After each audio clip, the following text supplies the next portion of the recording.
What's going on, everybody? How's it going? It's friggin' Saturday night again. Holy smokes, folks. These weeks are just flying by. It's like almost the end of the year. It's unbelievable. Unbelievable. But I want to say hail to the people that are here in the chat right as we speak. FKHC 2005, first in the chat tonight. Yes, hail to the great, the one and only Tim.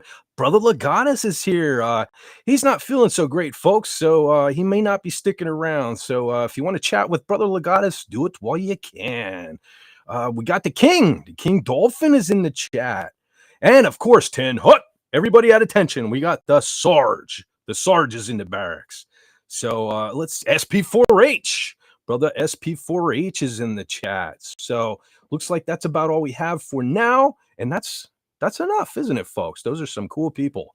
But hey, I'm gonna hit on a few things real quick. I want to thank all the new subscribers this week.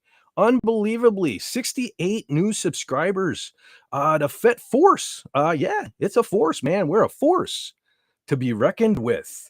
And I want to thank everyone that's watching the videos, checking out the channel. Thanks a lot, everyone. And before we get too deep into things, let me bring in my partner in crime. You know him. You love him. Hit that beautiful Fez footage. Ladies and gentlemen, millions watching around the world, let me introduce to you the genius of genealogy, the guru of guitar, John Fez Wendo.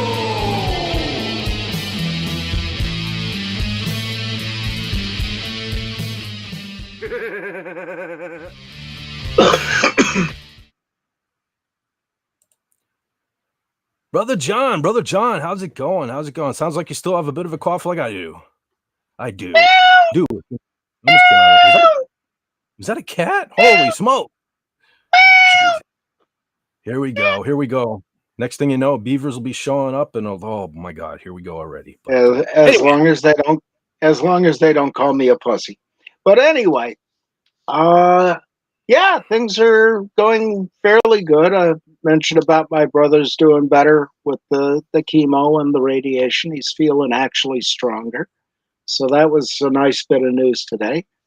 And I cleaned out the gutters on the front of the house. And my legs stopped hurting from going up and down the ladder finally about an hour ago. So, sucks getting old, doesn't it? Huh? Sucks getting old, doesn't it? Oh, yeah. Except you get these really cool beards, you know. Yeah. I'm hoping to grow this one out, you know, Gandalf style. Not that I'm a Lord of the Rings fan, but, you know, it's just cool. And let's see. Mother made a fresh cherry cheesecake this week. Ooh, I'll be over. Oh, she ate the last of it a few minutes ago. Oh, brother. But I'm sure she'll make more at some point. But yeah, it's been a fairly good week. You know, nothing really to complain about except for all the commercials and ads on YouTube, which, you know, we'll have this. But yeah, some good things happen. So we're getting there. I love that picture. You were talking about the beard. Yeah, I thought I finally, after weeks of having this saved over on the side here to bring up at the proper moment. Yeah. I'll just bring it up now. So while I remember instead of forgetting. For those that don't remember, about a month ago or so, John had an incident with a snake in his basement, and Yeah. so this is this was a scene. This was caught by surveillance. This was John when Yeah. he discovered at the moment when he discovered that snake. This was John Rendell. Like, you guys don't understand that he's really Indiana John. Yeah. When he off camera, he really is, man. And Yeah. he Although, he's like a swashbuckler, and you think that he does this genealogy stuff just for fun, but no, he's like Professor Jones. yeah. He's like the real Indiana Well, Jones. well, keep that up there for a second because I got something to show you. Oh, okay. Well, I'll probably have to bring it down though in order for you to show something, but because I have this off camera. But just give me a yell when you want to show something off, and I will make it happen to the best of my ability. Now, I'm not a miracle worker. Let's not forget. We're talking about FET here. Sometimes things don't work out as planned, but that's why you Yep. guys come here, for the fiasco And known as FET. I've got those same gloves, Okay, same hold on. ones he's wearing. Hold on, I got to take that down, and I will enlarge and I will embiggen you. Yes, they're much dirtier, but they're the same gloves. See? There you go, folks. For those of you that doubted, this is the real Indiana Jones here on this channel. Yes, so absolutely. Oh, hell. Wait, what the hell happened? Old Man Bird. I'm trying to pop people up. It's only wait a second. See? Oh, no. Come on. Dang it, Restream. John, what was I just saying backstage? That you love Restream, and they're the nicest people in the world, and they love you. And Well, I'm sure they're nice people, but okay. Now let's go through. Okay, I'll bring us back to normal. Well, as normal as we can be. But yes, so here's the thing with the Restream. You folks are probably getting sick of hearing me complain about it, but so I set everything up ahead of time.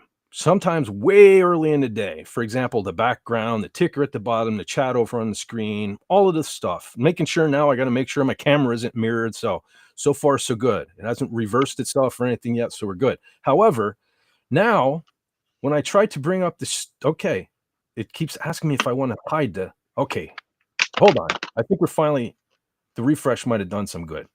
I think I can finally bring up here's what I wanted to do. We have a Queen Dolphin in the chat. Hello. As well as Old Man Bird. Old Man Bird is here. He says, hail, awesome. Raymond. Oh, I thought he was, oh, see, you were almost my hero, Old Man Bird, because I thought you were just saying F King Dolphin. F that dolphin. The way I read that, I was like, hail, Raymond, F King Dolphin. All right, I get it. Raymond Feliciano. But yeah, still, Legatus. Who also rating like SP4H. Yes. Okay. So anyhow. And yes, we love you, King Dolphin. Yeah, we do. It's all in good fun. Just poking fun. Now, first thing I want to hit on, something incredible happened yesterday. Or this week anyway. So hold on. I just saw somebody else pop. See, here's a delay. There's a delay also. Okay, there he is. Jack Lumen dropped in to say howdy, but I can't stay. All well and good, brother. Hey. That's nice to see you, though. Thanks for stopping in and Yes. leaving a comment. Oh, because that's something I do want to hit on. Comments, like all your favorite YouTubes are saying that the algorithm is comment driven. So you guys have been like commenting on my videos this week, and I think that's what really, as I say, pushed the channel forward, and I appreciate it. I thank you guys so much. Like I said, I don't even care if you guys say "Fet, you suck." It's still a comment, as long as you don't say anything out of control that might offend the YouTube gods. It's still a comment. So thank you very much. I appreciate everything you guys do for the channel. But back to what happened this week or yesterday. Well, I assume yesterday. So for those of y'all who don't know, I'm a metalhead, okay?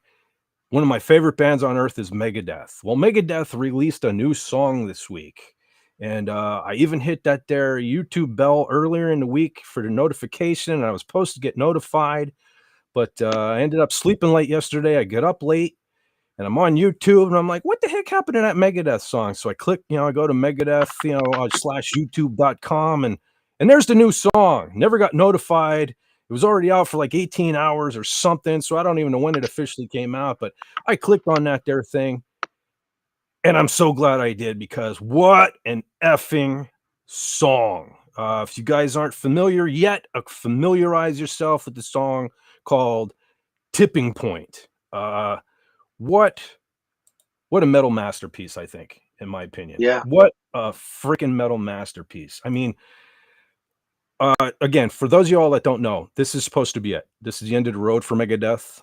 They're going to do a tour that's supposed to last a couple of years. I know that sounds kind of ridiculous, but when you're talking about it's going to be a world tour, and they're going to give everybody a chance to see them for what may be the last time. It's hard to say with a lot of these bands nowadays. They all do the end of the road thing, and then they're all back. But I don't see that happening with Megadeth. Dave Mustaine's not really that kind of guy. He doesn't like to be made a joke of or whatever. And he certainly doesn't need the money, because he owns like a winery in Italy. And I mean, he's made his millions. So I think this is legitimately it. And so, again, saying that he made his money and whatnot, he could just put out any album, and a lot of fans would just buy it because it's Megadeth. He could have just took it easy and whatever. But if this new song, Tipping Point, is any indication of what we have in store for us on this last Megadeth album, we're in for a treat, because this song to me, it embodies Megadeth's entire career. It sounds like old Megadeth, yet the lyrics are like a more modern, mature Megadeth. It's like if I could take everything good from the past and everything good from the present and put it together, it's right here in this song. Now, it could end up being the only good song on the album. I mean, how many times that happened with the band. So I'm not going to get my hopes too high. But if this is an indication, if every song on this album is only half as good as this first song, the album's still going to be great. It's still going to be great. So I applaud brother Dave Mustaine, because it looks like he's going to go out on a high note. I hate to see him go out at all, but a lot of bands say we're going to go out when we're on top, and this is up there. This is not a band who is not hungry anymore.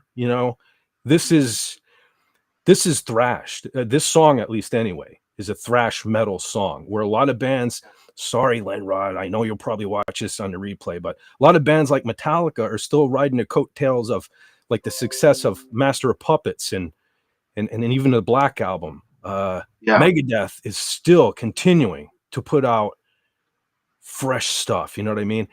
And I was a little scared, because they had a guitar player named Kiko Loureiro for a number of years now. And the guy's from Brazil. He could play anything, as well as shred better than almost anyone, right? So when I heard that he stepped down and left the band, I was a little nervous. So for quite a bit of time now, they had a guy named, I hope I'm saying it's right, Timo Montessori. I think that's how you pronounce his name. He's a Finnish guy, as in from Finland. It's not like he finished just really quickly or anything. But anyway, so he's from Finland. He was originally in a band called Winter Sun, which I've heard of before, but I'm not super duper familiar with. I will have to do more investigating on that topic. But so I've been checking him out, trying to hear this guy, because he's been filling in for Kiko doing live stuff, of course, old songs, and I wanted to see how well he played. And Megadeth has had, say what you will about Megadeth, first thing that usually comes out of people's mouths is, I can't stand his voice. Okay, that aside, there's no disputing the fact that they've had some phenomenal guitar players, which is another place where I applaud brother Dave Mustaine, because Dave Mustaine is no slouch on guitar himself. He was the original lead guitar player for Metallica. He was good enough to play lead for Metallica. He has invented the spider chord. He has invented a goddamn chord, people. He Yeah. invented the spider chord. So for a guy who everyone always says he has such a bad attitude, he has such an ego, and he's all about himself. No. If he was totally all about himself, he would have constantly found guitar players that were beneath him, or at least on the same level as him. Yeah. And he has consistently found guitar players that took it up a notch. From in the Yeah. beginning with Chris Poland to holy hell, Marty Friedman. I didn't think you could ever top Marty Friedman. And Glenn Drover was close. He was a good guitar player. But moving on down the line, when we got to Kiko, the thing with Kiko is, the thing that impressed me so much about Kiko is, there are videos of him right now on YouTube where you can look up Kiko Loureiro, and I saw a video where he was just walking the streets of Brazil, and there was a guy sitting there playing acoustic guitar, and he's like, "Can I see your guitar?" And he just sat there playing Brazilian folk music. You know what I mean? Oh, nice. In comparison to him shredding Marty Friedman stuff, note for note, Tornado of Souls, dude. I mean, the dude has this, and he has feel like Marty Yeah. Friedman. Where, oh, what the hell was his name? I'm trying to think of the guy before Kiko. I used to love him. Now Jag Panzer was his original band. Geez, I can't even remember. Chris Broderick. Okay, I loved Broderick. He was a great guitar player. I loved the fact that he played Ibanez initially. He was an Ibanez guy like me. So of course I paid attention then, because there's an Ibanez in Megadeth. I got to check this guy out. And he was a great guitar player, but he was more of like, kind of, I don't know, by the book. He didn't have the feel that Kiko had Right. in Megadeth. He had that feel like Marty Friedman did. And this new guy, from what I'm hearing, this Timu, right? He has some feel too for a younger dude. And again, when he first came into the Megadeth, he caught my attention because he was an Ibanez guy. Now I see in a new video he's playing Gibson, and so not to trash Gibson or anything, John. I know you like Gibson, but Ibanez guy. So that breaks my heart a little bit that he's. But Yeah. I'm assuming an Ibanez was recorded. He was used to record the album. But anyway, so there's that. John. So you Yes, checked sir. it out. You checked it out this evening, I believe. What Yeah. are your thoughts? I know you shared some interesting things with me that I really liked. Tell me what you Yeah. think. Well, I was impressed, especially with the second half of the song, after it slows down and then starts up again. And Timo, you're right. He's an excellent guitar player. Very fluid, very listenable guitar player. And he's got, to me, reminded me of Carlos Cavazo as far as his the tone and just the way he fluidly played across the neck. It was beautiful. And So clean. yeah, Every shred note, so crisp and clean too, dude. It's like yeah. that freaking guitar pick was flying on this Oh yeah, recording. And yeah, let's not even overlook Dave Mustaine, because I could tell yeah, the intro solo was Dave Mustaine. I could tell he kind of has Mhm. a signature sound. I'm not saying he does the yeah, same thing all the time, but he has some signature leads that you can kind of tell is his style, and that was definitely Dave in the beginning. yeah. Because it's either their tone or their style that you hear when you first hear a guitar player in a song. Mhm. And people like Peter Frampton, you can play one note and you know it's him just from the tone of that note. Same thing with George Lynch. And this guy, I think, is going to go on to have a lot more success. He's got great tone, great style, plays well, enjoys himself, it seems. Mhm. Um, that feeling that I used to get with Ace Frehley on the Shock Me solo on the Love Gun album. He had to be smiling when he recorded that. He had a lot of fun with that. But yeah, and the rest of the band, I don't know the names, unfortunately. Excellent drummer, lots of power in what he's doing, and he's very accurate. Bass player, great tone. I mean, John, just you know the bass player. who is it? Unfortunately, it's not Dave Ellefson. I was hoping, Right. he would be back for the Mhm. last album and the last tour. Hopefully, at least maybe he'll get to show up on, some of the tour dates or something. But John, you do know this bass player. Do This I? bass player is the bass player they've almost always had whenever Ellefson was out. It's a little guy named not little. He's probably taller than me, but James Lomenzo.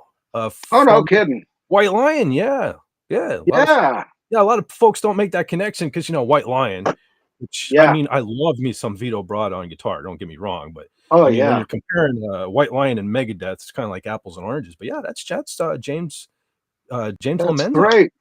Yeah, because I saw them open up for Ace Frehley and Old Forge back in '87, somewhere in that range, '88. Hmm, And great band. I mean, live right in front of you, just absolute murder. And you're right, Vito Bratta, yes, phenomenal. definitely a unique player. But And the drummer for the last several years, their drummer is a dude named Dirk Verburen. I think ah, I'm saying it right. I used to listen to a band, well, probably early 2000s named Soilwork, which is where mm, he's originally from, which I believe they're Swedish. So hence the ah, name. Hence the yeah, name. Yeah, so that's the band currently. Those great, four. So yeah. Hey, yeah, real quick, I just want to give a shout out. I see some new people showed up. Donna yeah, Hergenrether is here. yeah, Lombardi, 1969, is here. mm, Tippy Tail McKitty, also here, as yep, well as brother Jason Love. He yep, says Megadeth, TARDIS. Yeah, see, I thought he was a fellow metalhead too. So yeah, definitely, brother. If you haven't caught the new song "Tipping Point" by Megadeth, you owe it to yourself to check it out because Dave ain't messing around on this yeah, last album. It seems he ain't yep. messing around, everybody. No, So when you make your what you believe is going to be your final album, you you put everything you got into well, that's not always the case, though, is it? it. Um, you No, know, but for him, he's pulling everything he's got off the yeah, spice rack. yeah. I mean, honestly, you and I are both Kiss fans. We make no secret about that. But Right. I don't know if Paul and Gene knew what was the last one, Sonic Boom. I Yeah. don't know if they knew that was the last one, but I don't know. There's a couple decent songs on it, but uh, Yeah. I, Well, I would have rather nothing. ended with I would have called it quits after Psycho Circus. I Yeah. personally I like Psycho Circus, even though Yeah. I even though love the title song from that album oh me too. too. That was just murder. But Oh, well, I got to be honest. One of my favorite Gene Simmons songs is on there, and yeah. it's not really an ass kicking song, but "We Are One" is a pretty damn good Mm, song.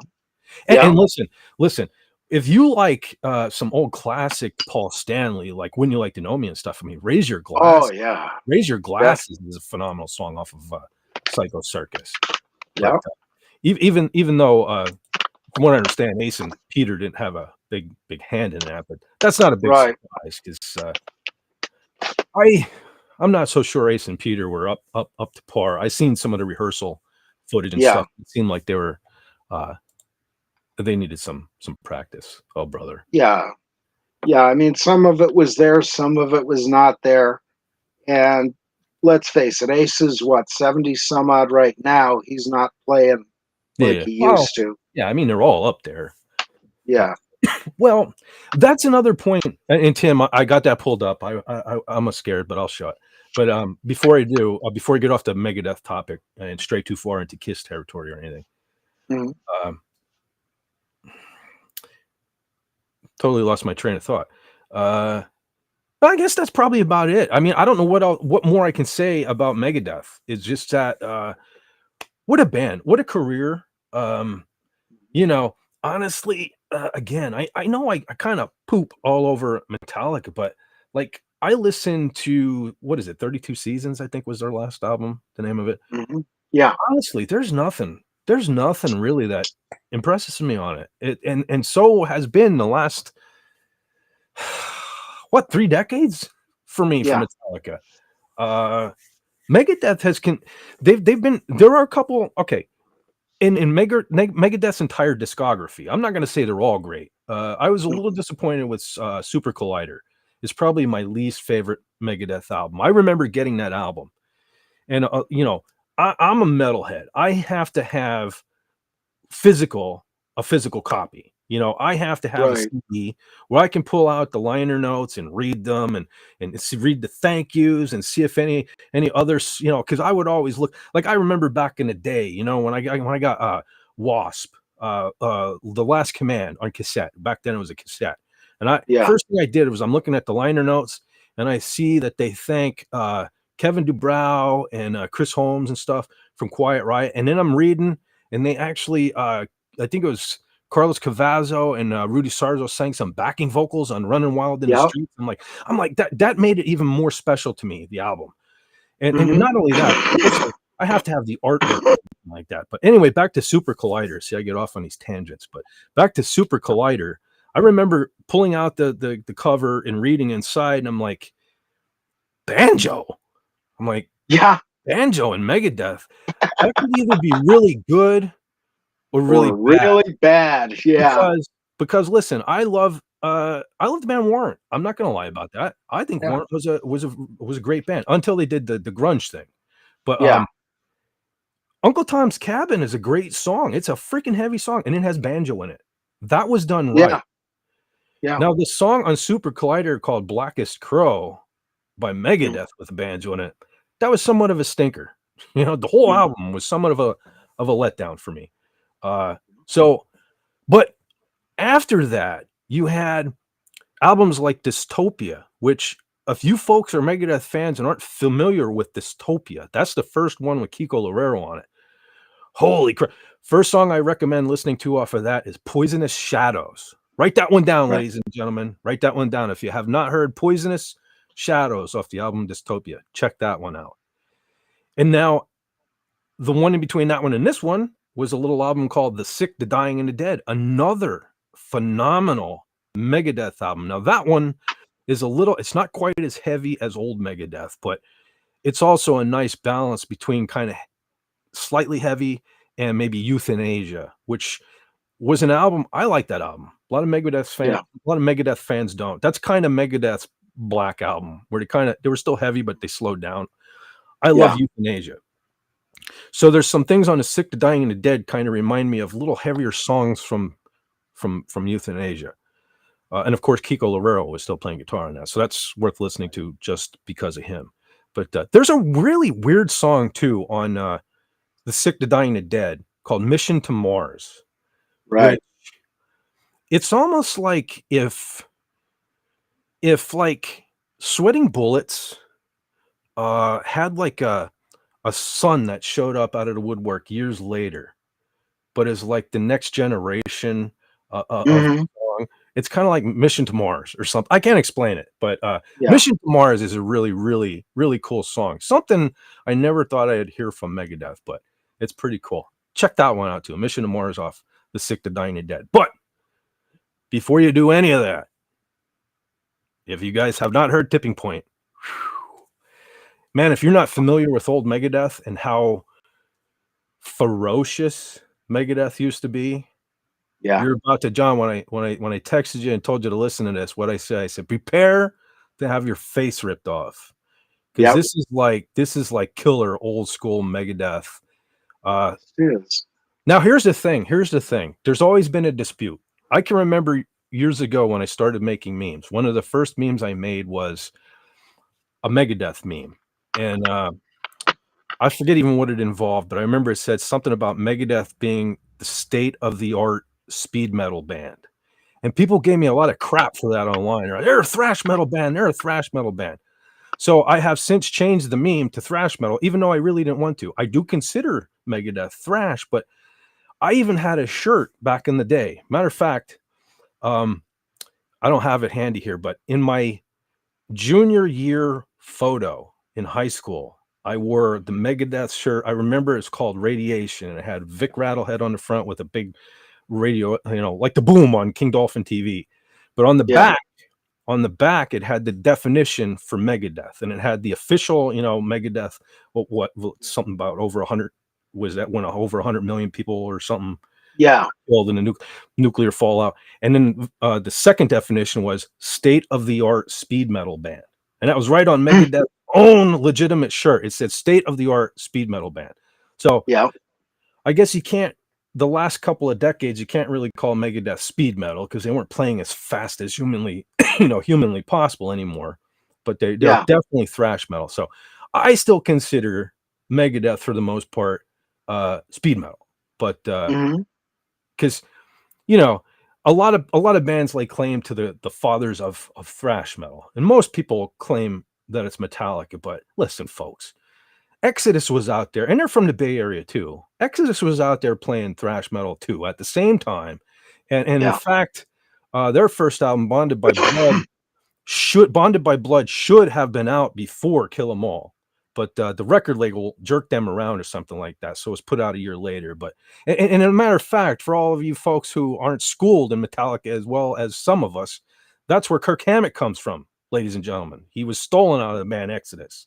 So, and also for you fans of Metallica who always kind of poop all over Megadeth, the thing of it is those first three Megadeth or Metallica albums are my favorite Metallica albums. I kind of lost interest after those, and I think that's largely due to Dave Mustaine. They were still using Dave Mustaine's songs and music and things on those first three albums. Not so much by Master of Puppets, but he was still there. The influence was still there, and matter of fact, so much so that on Kill 'Em all those Kirk Hammett guitar solos are Kirk Hammett playing note for note Dave Mustaine's guitar solos that were written and supposed to be recorded by Dave Mustaine on that album. So Yeah. Dave Mustaine's DNA is all over that first Kill 'Em All, is on quite a bit of Ride the Lightning, and Yeah. even Leper Messiah was still a song that they kind of pulled from Mustaine. And that now there's another place. Again, I'm going to keep applauding my boy Dave Mustaine because he could have a lot of those early Metallica songs were his. Yeah. Lyrically, riffs, all that stuff. He could have re-recorded anything he wanted to, right? Only song he ever chose to redo was a little song called Mechanics on Megadeth's first album called Killing's My Business and Business is Good, because the Four Horsemen was originally called Mechanics and it was much faster.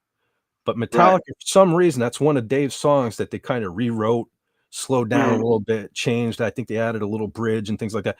But it was originally called Mechanics. Yeah. It was about Dave Mustaine, young Dave Mustaine, I believe, working at a gas station. That's what that song is about, Mechanics. And so that's the only song that he ever redid, even though he was such a huge part of Metallica's success. And you know, a lot of people trash Mustaine for not letting it go. But could you listen, honestly, could you imagine it, John? Could you imagine helping Metallica get to where they were, right?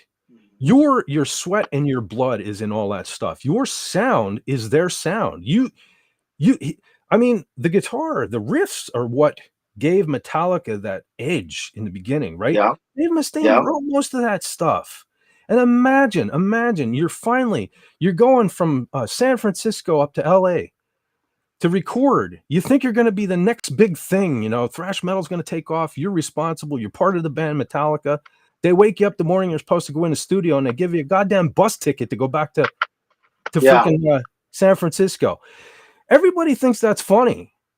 That was a piece of shit move. I'm sorry for all you Hetfield fans and Lars fans. That was a piece of fucking shit move that they did right there. You know what I mean? Yeah. Let them go up there and think that. So listen, I would be angry for 40 fucking years too. And imagine, it's one thing when your friend stabs you in the back, okay? And you go your separate ways. You go your separate ways and maybe you never even see that prick again. But imagine these guys shitting on your fucking face, waking you up, slapping you in the face with a bus ticket, and they go on to be the biggest band in metal history. How do you let that go? All you assholes out there saying, "Oh, Dave Mustaine's a bitch for not letting it go." How do you let something like that go when you were the driving force? You know what I mean?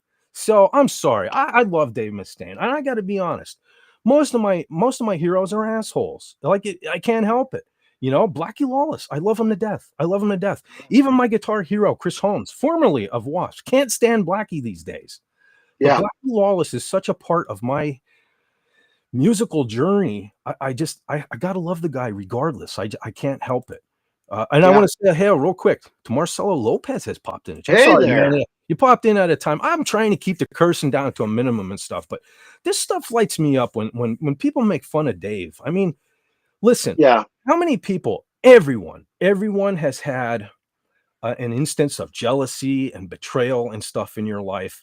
And none of us, for the most part, have gone on to use that to fuel you to be one of the most successful people in your Yeah. industry, where Dave Mustaine has created, like that old meme says, I forget how it was exactly worded, but basically, like it's a good thing that this happened because now we have two great metal bands, and in my opinion, one is much greater than the other.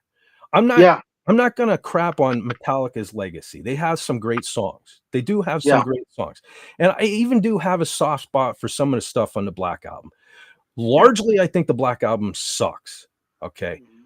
uh, especially considering like their biggest. There's a short on YouTube right now. I forget the name of the song. I should have researched it before it came on, but Enter Sandman is even ripped off. There was another band back in the day. If I think of it, I'll put it in the description of the, for the replay of the live stream. But almost note for note, like the intro and stuff, was by another band. So Metallica, that's not even all that original. Enter Sandman, Yeah. which is probably arguably their biggest song in history. Yeah. So even kind of ripped that off.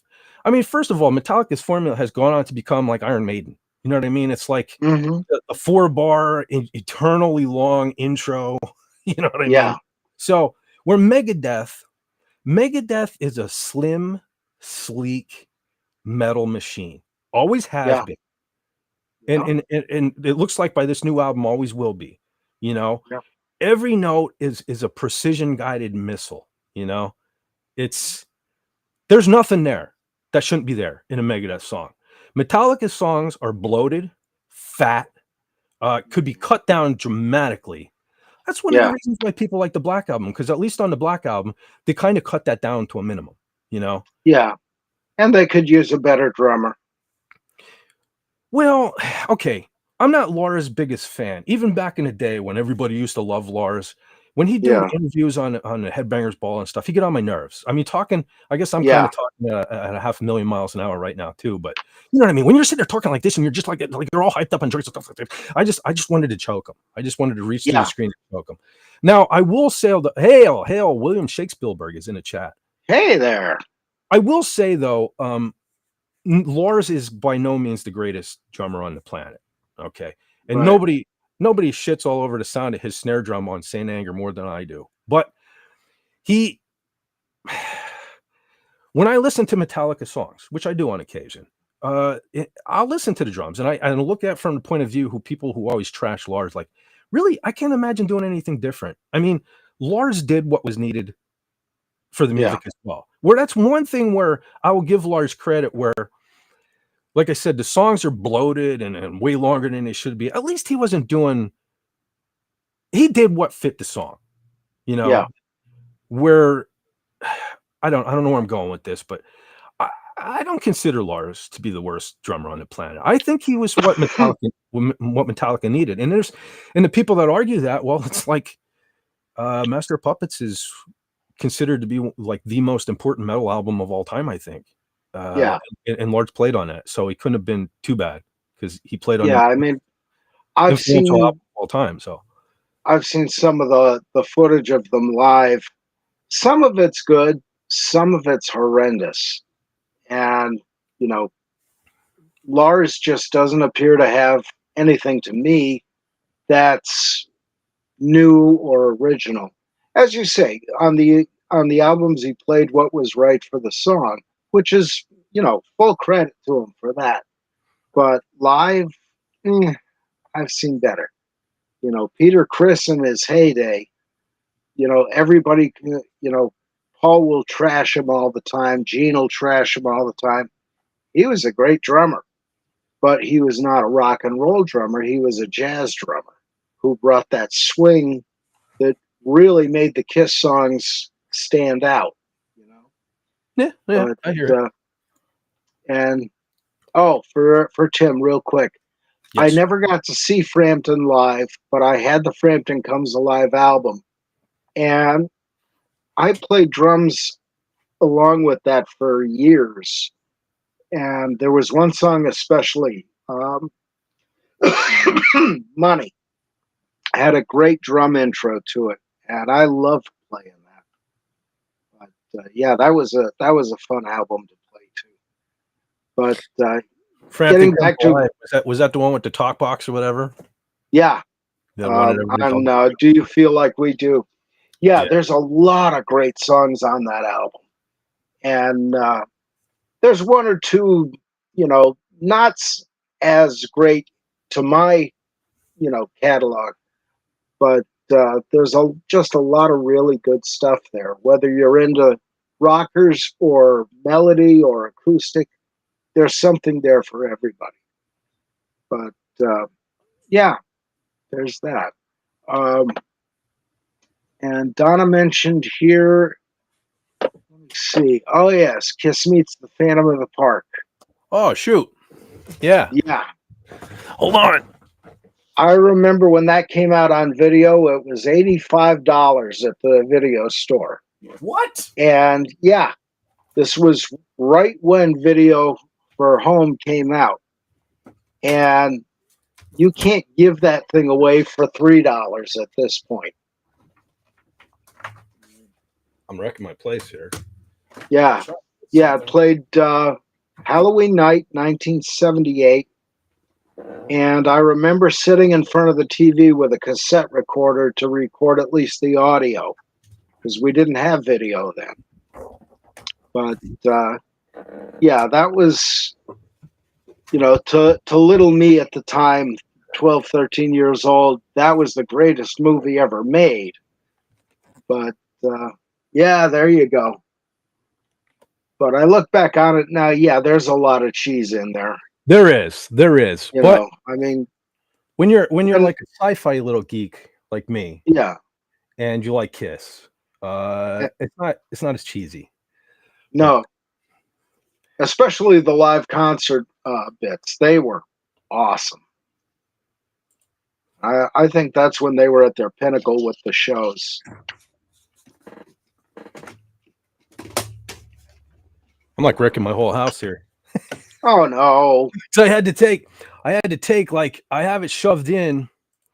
There are like CDs above me, man. I had to move like all my Kiss. Like I got all my stacks of Kiss here. I had to take out just to get that thing out of there. Yeah. And now I'm trying to get them all back in, because now my desk isn't cluttered. But yeah, when you mentioned it, I was like, man, I have it right here. Can I get to it? That is the question. But yeah, I remember. Geez, John, you know how long I have this? You know where I got this? Where? James Way. Oh my God! This was purchased at a James Way. That's how long ago I got this. Yeah. I don't even think a single James Way exists anymore. I don't know why, but I can't get this. I got it out of here, and I can't get it back in. You sure there's not a cat in there somewhere? No, I don't know what the hell's holding me up. Because they like to hide in small places, Oh shit, man! I'm losing all my Kiss CDs. I guess I'm gonna have to leave this for later. But oh man, freaking Destroyer just fell. Holy smokes! Oh yeah, that was my second Kiss album. The first one was Alive, and boy, did I love those albums. Oh, I think Alive's still up there, but Alive 2 was one of them I had to take down. Oh yeah, I got to try to put these all back away then. But I got no room on my desk. Damn it! Damn it! Give me 1 second. Sure. Oh, I see what happened. What? One of the CDs fell over and laid down, and so now they're on top of it. Yeah. Shit, man, this turned out to be next level freaking destruction going on here. Oh, cool. Hotter Than Hell fell over. That's what it was. Hotter Than Hell is making this harder than hell for me. Yep. Yeah, Tippy Tail, that's true. VCRs were a luxury thing, and it was actually Betamax that was out there first, or that we knew about first. And the regular VHS came up on the heels of that and turned out to be cheaper. So that's why that became the big thing instead of Betamax. But, Jeez, we didn't have a VCR until we were late. Like my family was getting into the game. But I'll talk a little bit more about that later, because I do have a CD picked out that I want to suggest that is actually not Megadeth or Kiss, believe it or not, later before the end of the show, which will tie in that story. So, Tim, Yes. FKHC hit on something really cool too. One of the standout problems with the Phantom of the Park movie was Ace Frehley's stand-in the live, and I think some of the fight scenes was Yeah. Was that was the a black guy. an African American gentleman?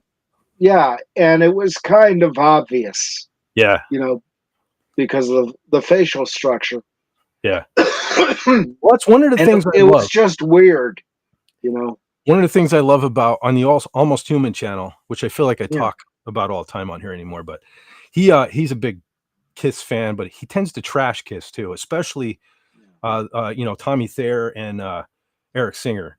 And he's always calling them like Kiss clone, the clones and stuff like that. And he always shows a meme that shows, the two doubles for Ace and Peter. Because I think one wasn't the one like an Asian gentleman and the one was a black gentleman.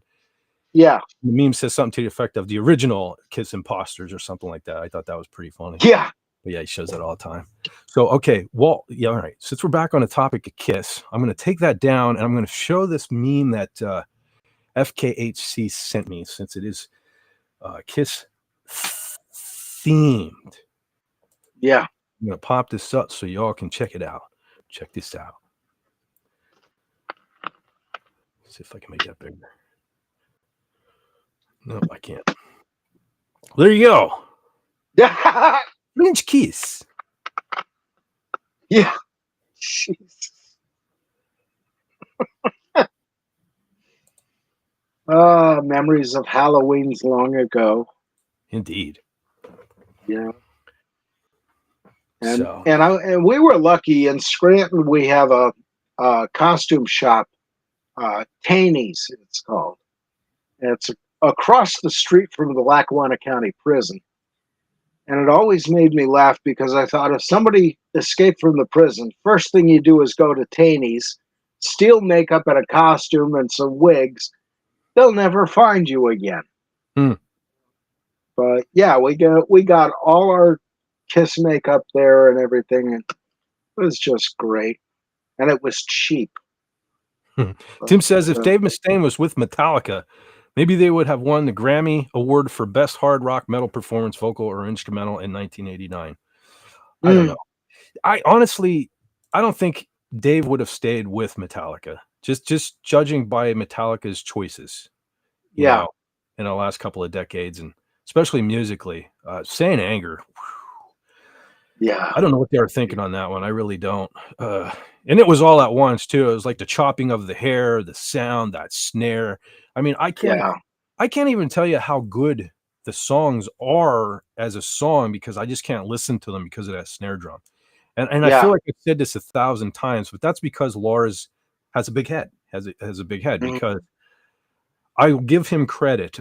Back when they did the 598 EP, you all guys remember that one? After Cliff Burton died and Jason Newsted was in the band, they did that Garage Days thing just to try to keep keep the Metallica name going and stuff. I love that EP. I never even think about mentioning that, but I do love the Garage Days EP, the original one. And on that, I think they just recorded it quickly, I believe, and he had that clicky bass drum sound that everyone then tried to emulate. And it was cool. It was something new. It was like a metal had its own bass drum sound now or something. And so I'll give him credit for that. And I think when it came time to do, when they did Saying Anger, he was thinking he was going to reinvent the bass or the snare drum. And no, that didn't work. I always compare it to when I was a little kid. There were these toys. There was a toy box up in my parents' attic that I don't know. They were probably even some of my brothers and my sister's old toys. They were just these weird discarded toys. And occasionally I'd go up there and I would open this toy chest and I would look to see what was in there. And I remember there was this goddamn, probably everybody had one of these, but this wind up monkey with like symbols and stuff that I don't know why, but it always scared the shit out of me as a little kid, but I still had to mess with it. And then I would come across this little metal snare drum. Totally made out of like tin. And so I always mess with it, but that's what that snare drum sounds like on Saint Anger to me. This little tin snare drum that I don't know, it was in this discarded toy chest. So I don't know. Lars, I think he was thinking he was going to go on to the next big thing, but that was accomplished by Dream Theater. Well, Mike Yeah, Portnoy. Mike Portnoy had the sound, especially his snare drum, that you yeah, guys go back and you listen in the 2000s, that everyone was copying from Kill Switch Engage to Shadows Fall, all that remains. They were all trying to emulate Mike Portnoy's snare drum sound and all that stuff. So I give yeah, credit to him for kind of defining the snare drum sound for metal. yeah. I was just watching a video from them. I was in a mood. I was in a mood where, like I tell you guys all the time, I'm weird in a lot of ways, but when I'm depressed, sometimes I like to listen to depressing songs. And Dream Theater has a song called "The Spirit Carries On," and it's sort of depressing. It's about death, but it's very uplifting too. John, Mhm. are you familiar with this song, "Spirit Carries On"? I've heard it. Yeah. In fact, you recommended that to me a couple of years ago. That's one where it's about questioning what happens after you die, and Hmm. it's very, I don't know, it's very peaceful. It puts me at peace. One of the best Yeah. clips well, I shouldn't say best because it was a sad topic, but it was probably about a year ago now. Mike Portnoy had rejoined Dream Theater after Right. being out for something like 12 or 13 years, I think. It's been a while.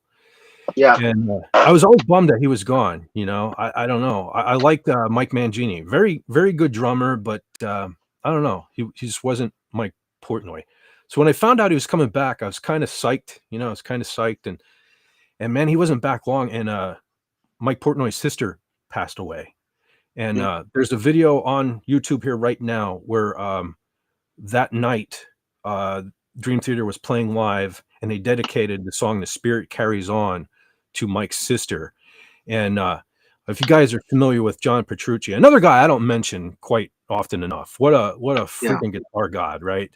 Uh, Hmm. well, if you guys know him or aren't familiar with him, let me tell you, he's a big guy. He's a big dude these days, a big muscle head, and he's a Yeah. big boy. And that particular night when they played that, uh, Petrucci went up behind the drums, and just again, this is after Portnoy just came back in the band, and Petrucci's playing the solo and stuff, and he cried. He cried, man. It Yeah. brings a tear to my eye. Just even watching earlier today, it brings a tear to my eye because it's like after all the years that they were apart, it's like, yeah, Portnoy needs to be back in that band because they're still brothers, man. Where John Yep. Petrucci still he cried for in front of everybody, the world, right? Yeah. And it was very, I don't know. I gotta watch that movie because that That's video because that's part of the magic of music, man. yeah, You know, and the it really lyrics of that is. song too. You folks, if you're in one of those moods, where you're questioning what happens when we die, things like that. Go ahead. If you're not familiar with "The Spirit Carries On" by Dream Theater, Mhm. give that a listen. Give that a listen.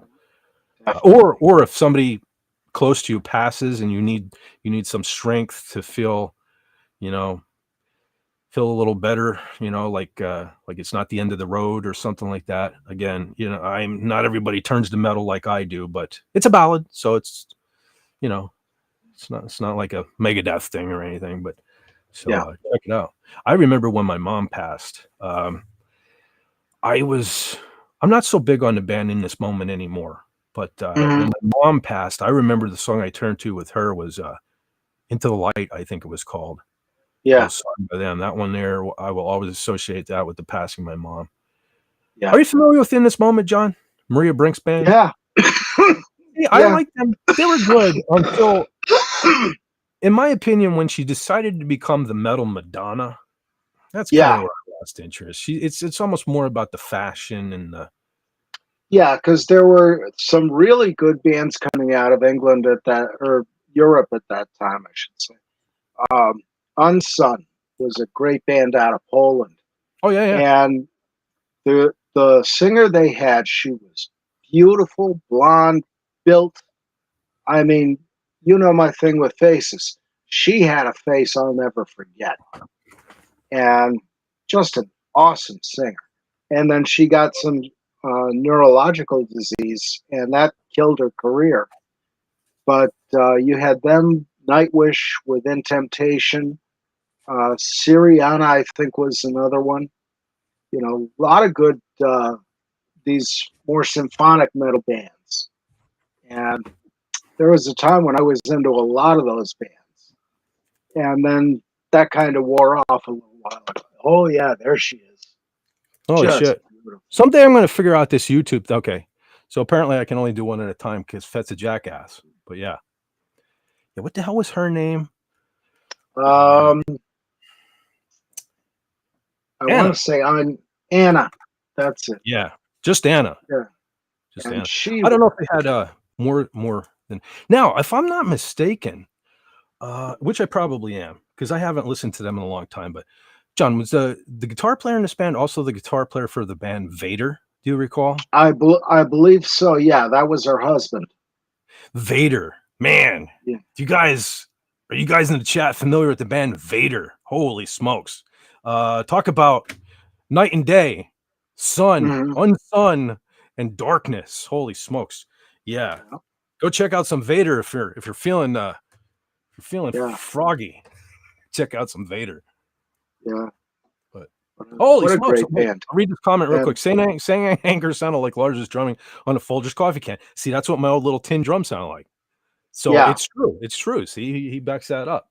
But I also want to say, hail, Phantom Outsider. Phantom Outsider's and holy Hey. fuck. Wait, oh, DJ Play Nice as well. DJ Play Nice is here. Hey. Yeah, he says, Awesome. this delay.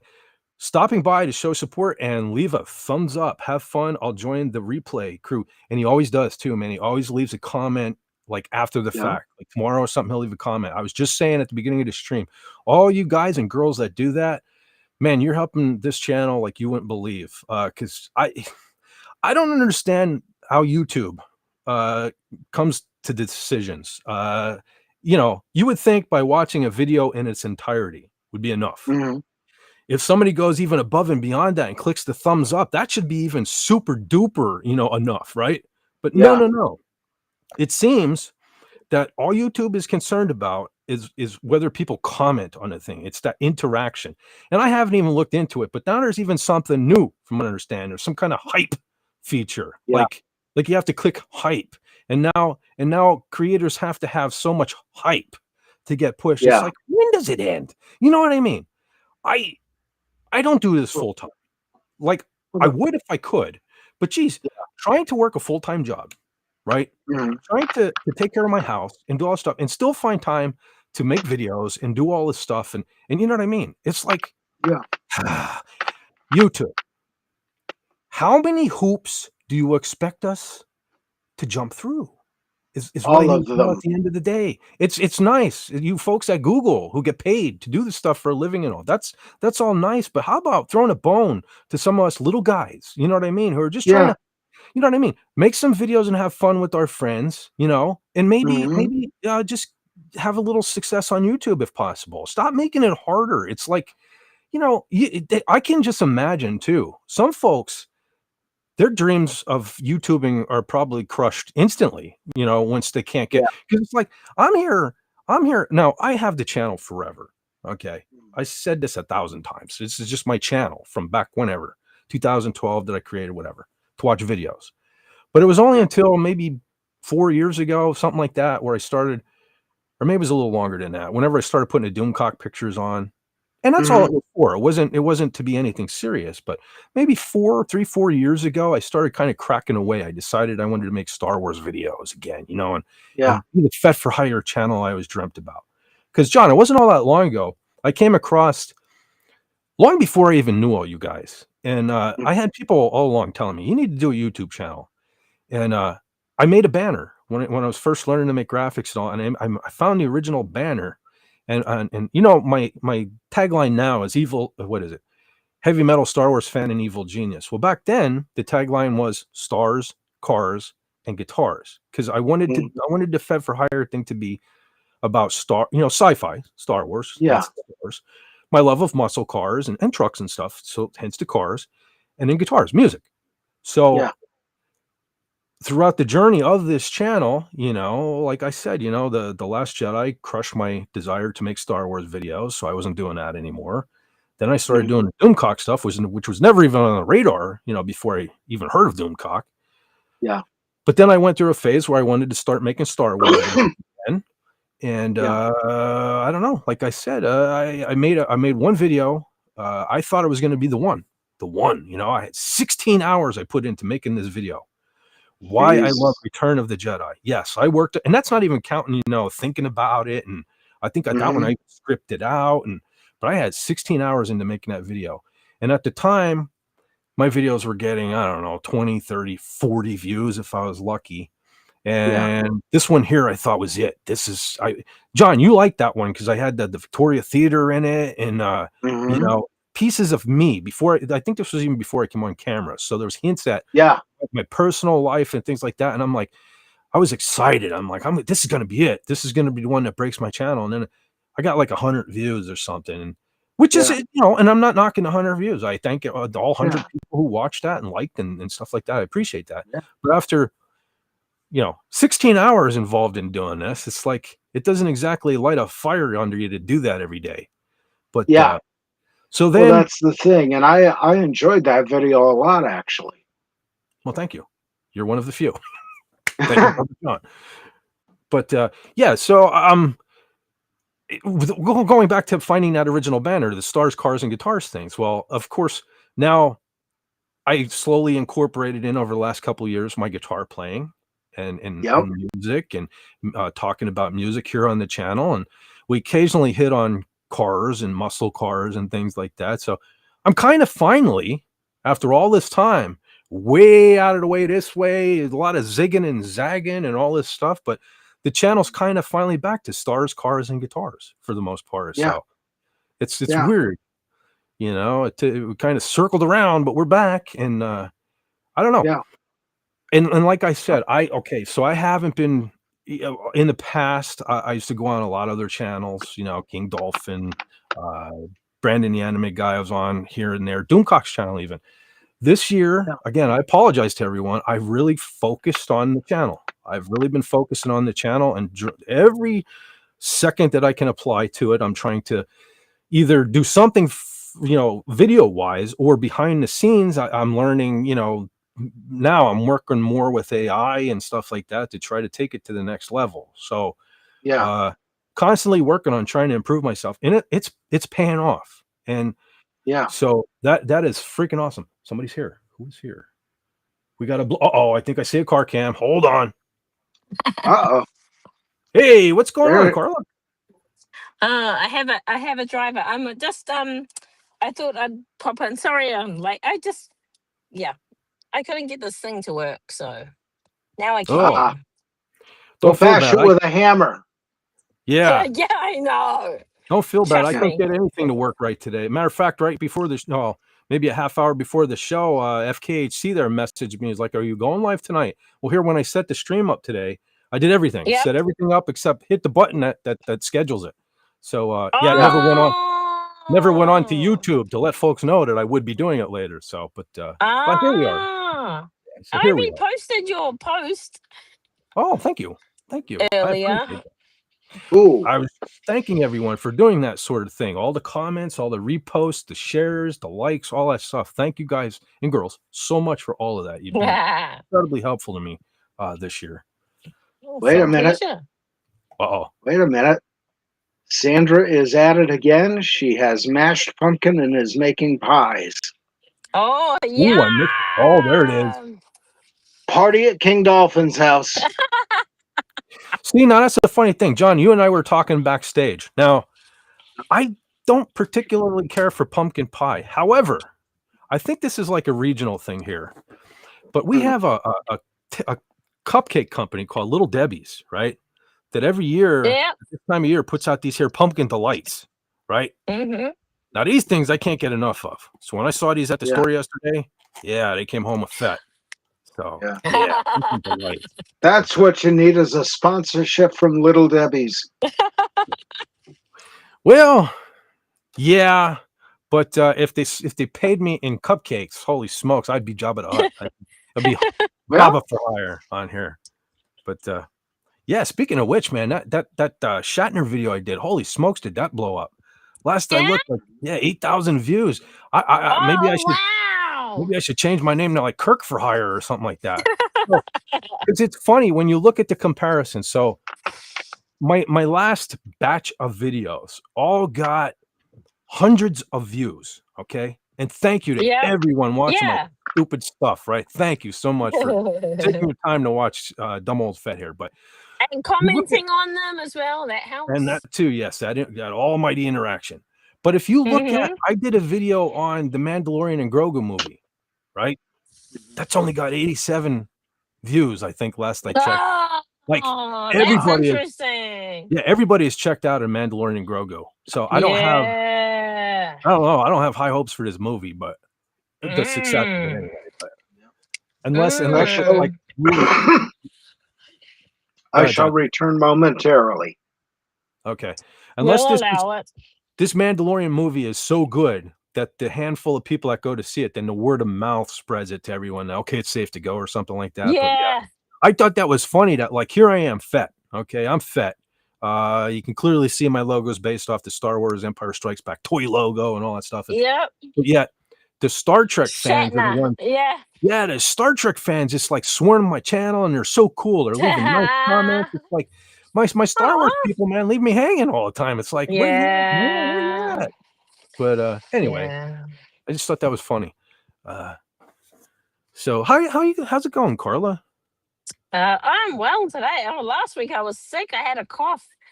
It was just, and I said to my husband, I'm like, this is so pathetic that you have to say I have a cough. But it was just so, I just coughed and coughed. Like, it's a good workout for your tummy, probably. Yes, Man, for like sure. 4 days. For 4 days, I was just like coughing like crazy. Oh, And I'm you're not becoming alone. like a connoisseur in cough medicine, like which one does what really well. Yeah, well, you're not alone. John and I, and even Lenrod, we're Yeah. fighting something. I just been taking it. I've been going with the cheap stuff. I'm not blowing a ton of money. I just got the Walmart brand, but I still have a bit of a nagging cough. John obviously still has it.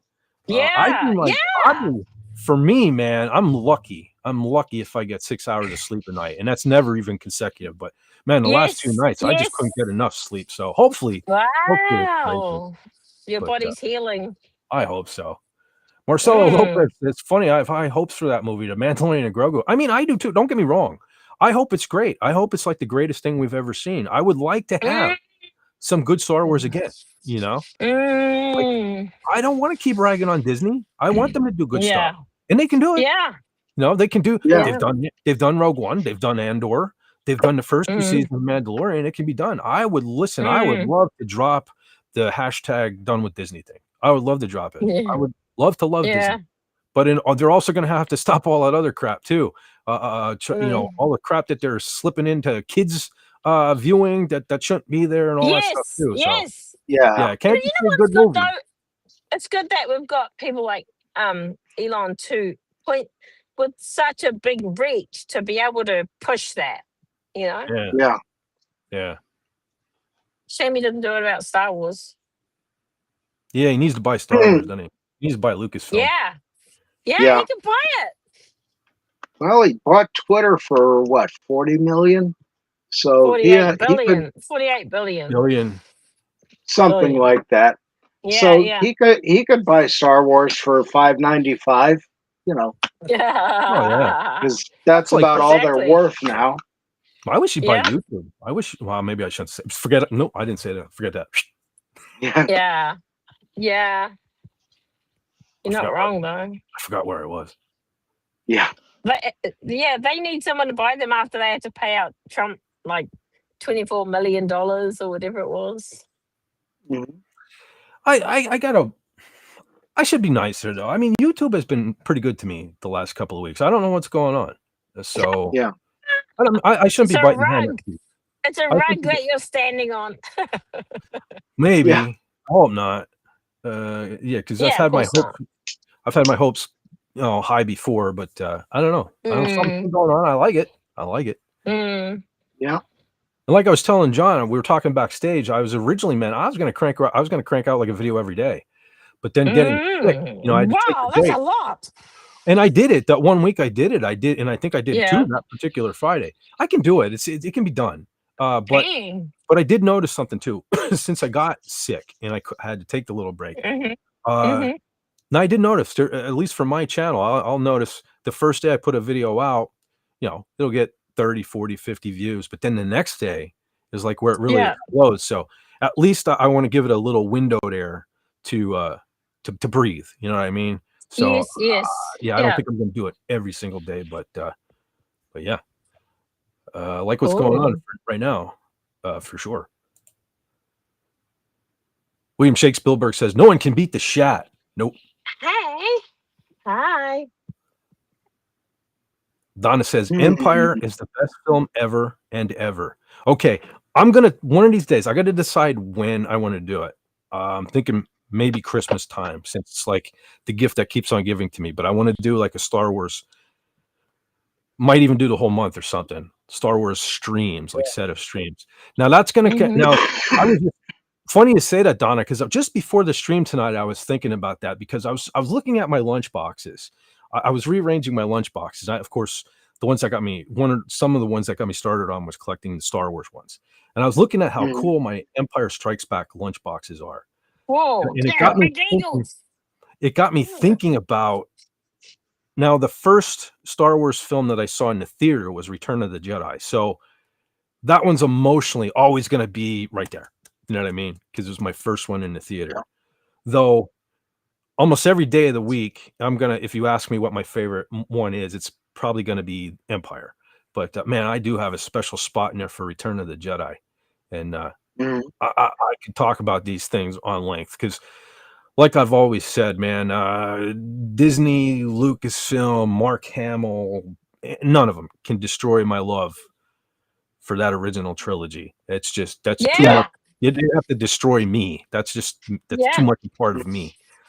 So when we get talking about Star Wars, man, we're going to be talking. And I hope some people show up. And I'd like to even have a bunch of people, if you're interested in being on the panel, when we do discuss Star Wars, man, let me know, and we'll make that happen.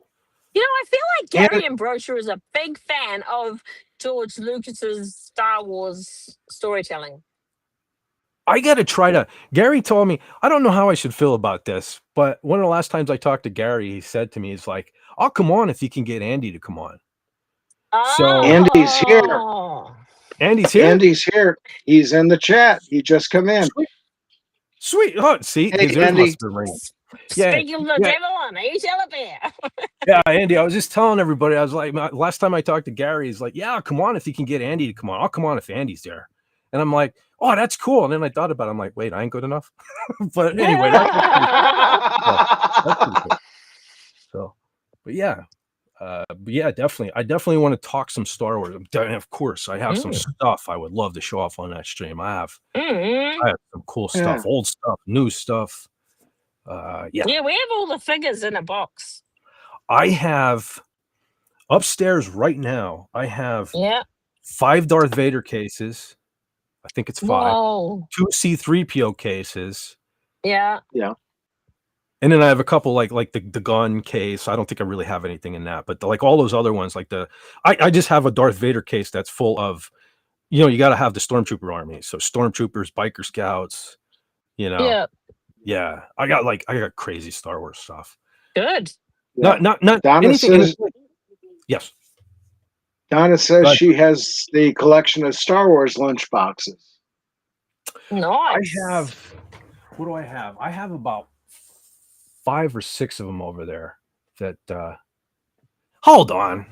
I'll grab them. What the Hey, Wes Cagel's here. Hey, Wes. Kegel. Where's Kegel? You can come on. Let me know if he wants to come on and we can shoot him a link. Absolutely. Yeah. Hold on. Hopefully I don't wreck the place. If you guys missed it earlier, I destroyed my CDs here trying to get them down. So. Oh no. Hold on. Yep.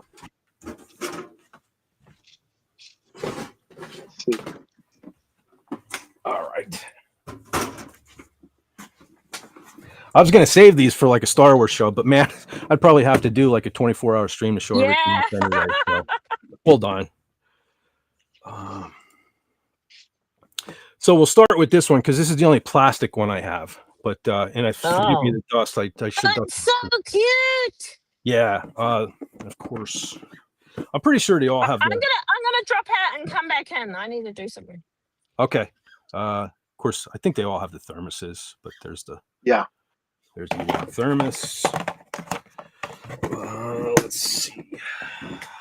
So I have.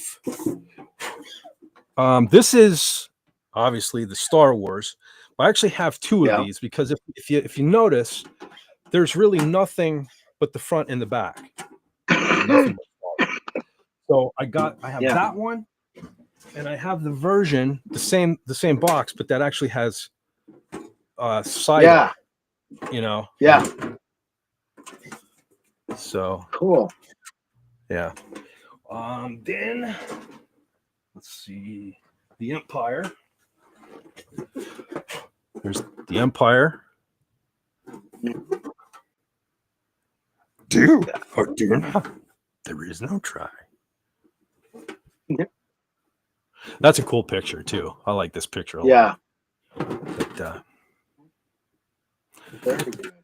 Echo base, and of course, even if it is, man, we should have Slave One flying by or something.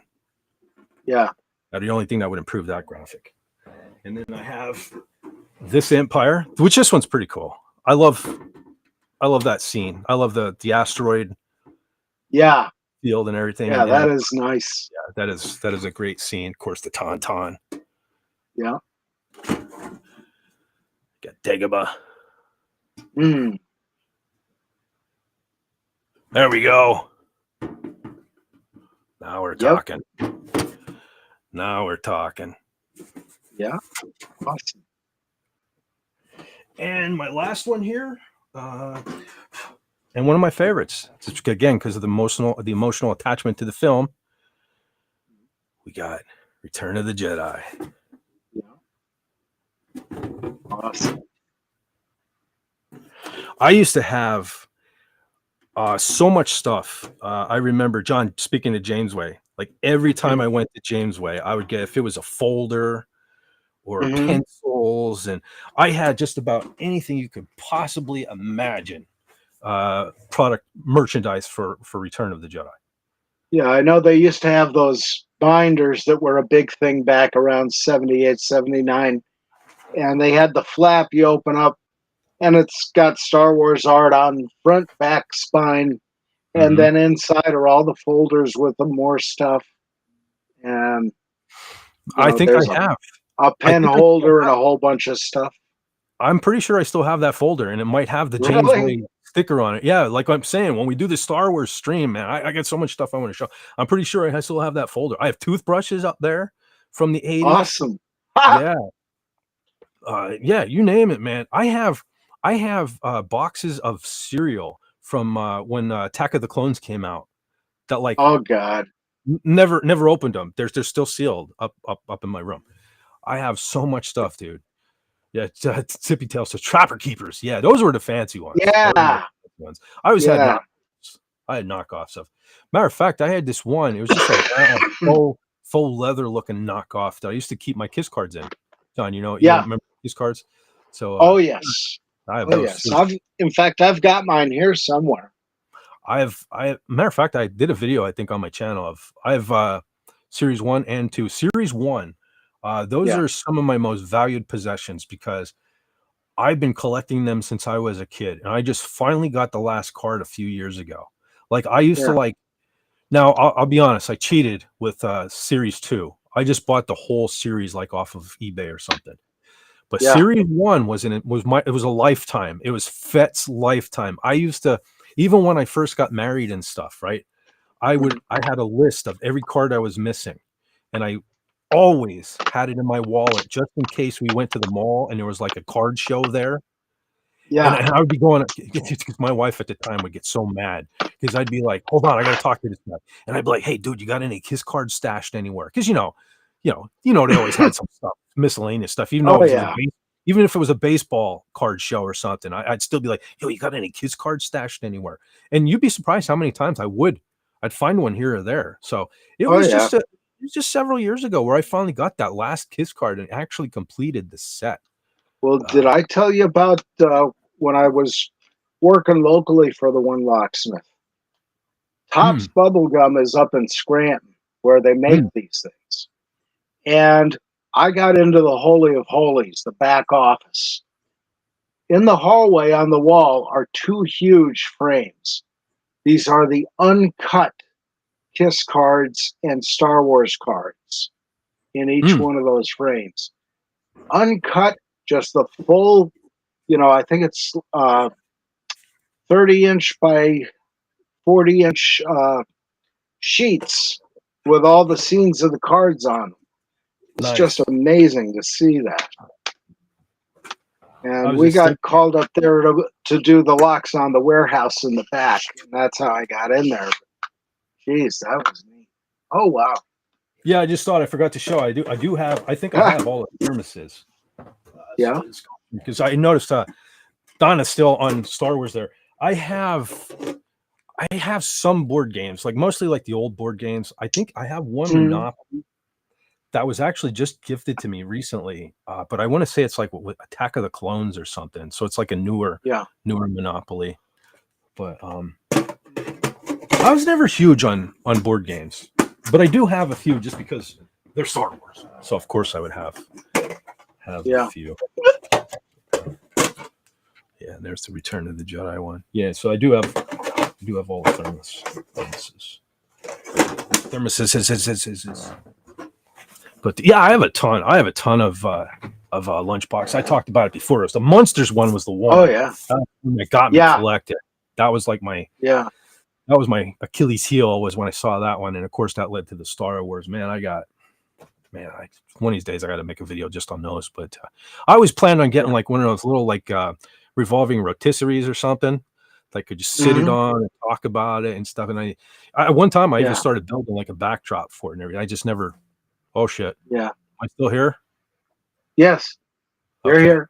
I just froze on my end. So again, because this is a little scary because John, I didn't have that ritualistic. This is 3 weeks in a row. I didn't have the 8:30 blue screen of death Microsoft crash. So knock on some wood here that the stream doesn't go down, because almost every Saturday there, ever since I started live streaming weekly, every night at 8:30, my computer would just blue screen. Microsoft has to close thing.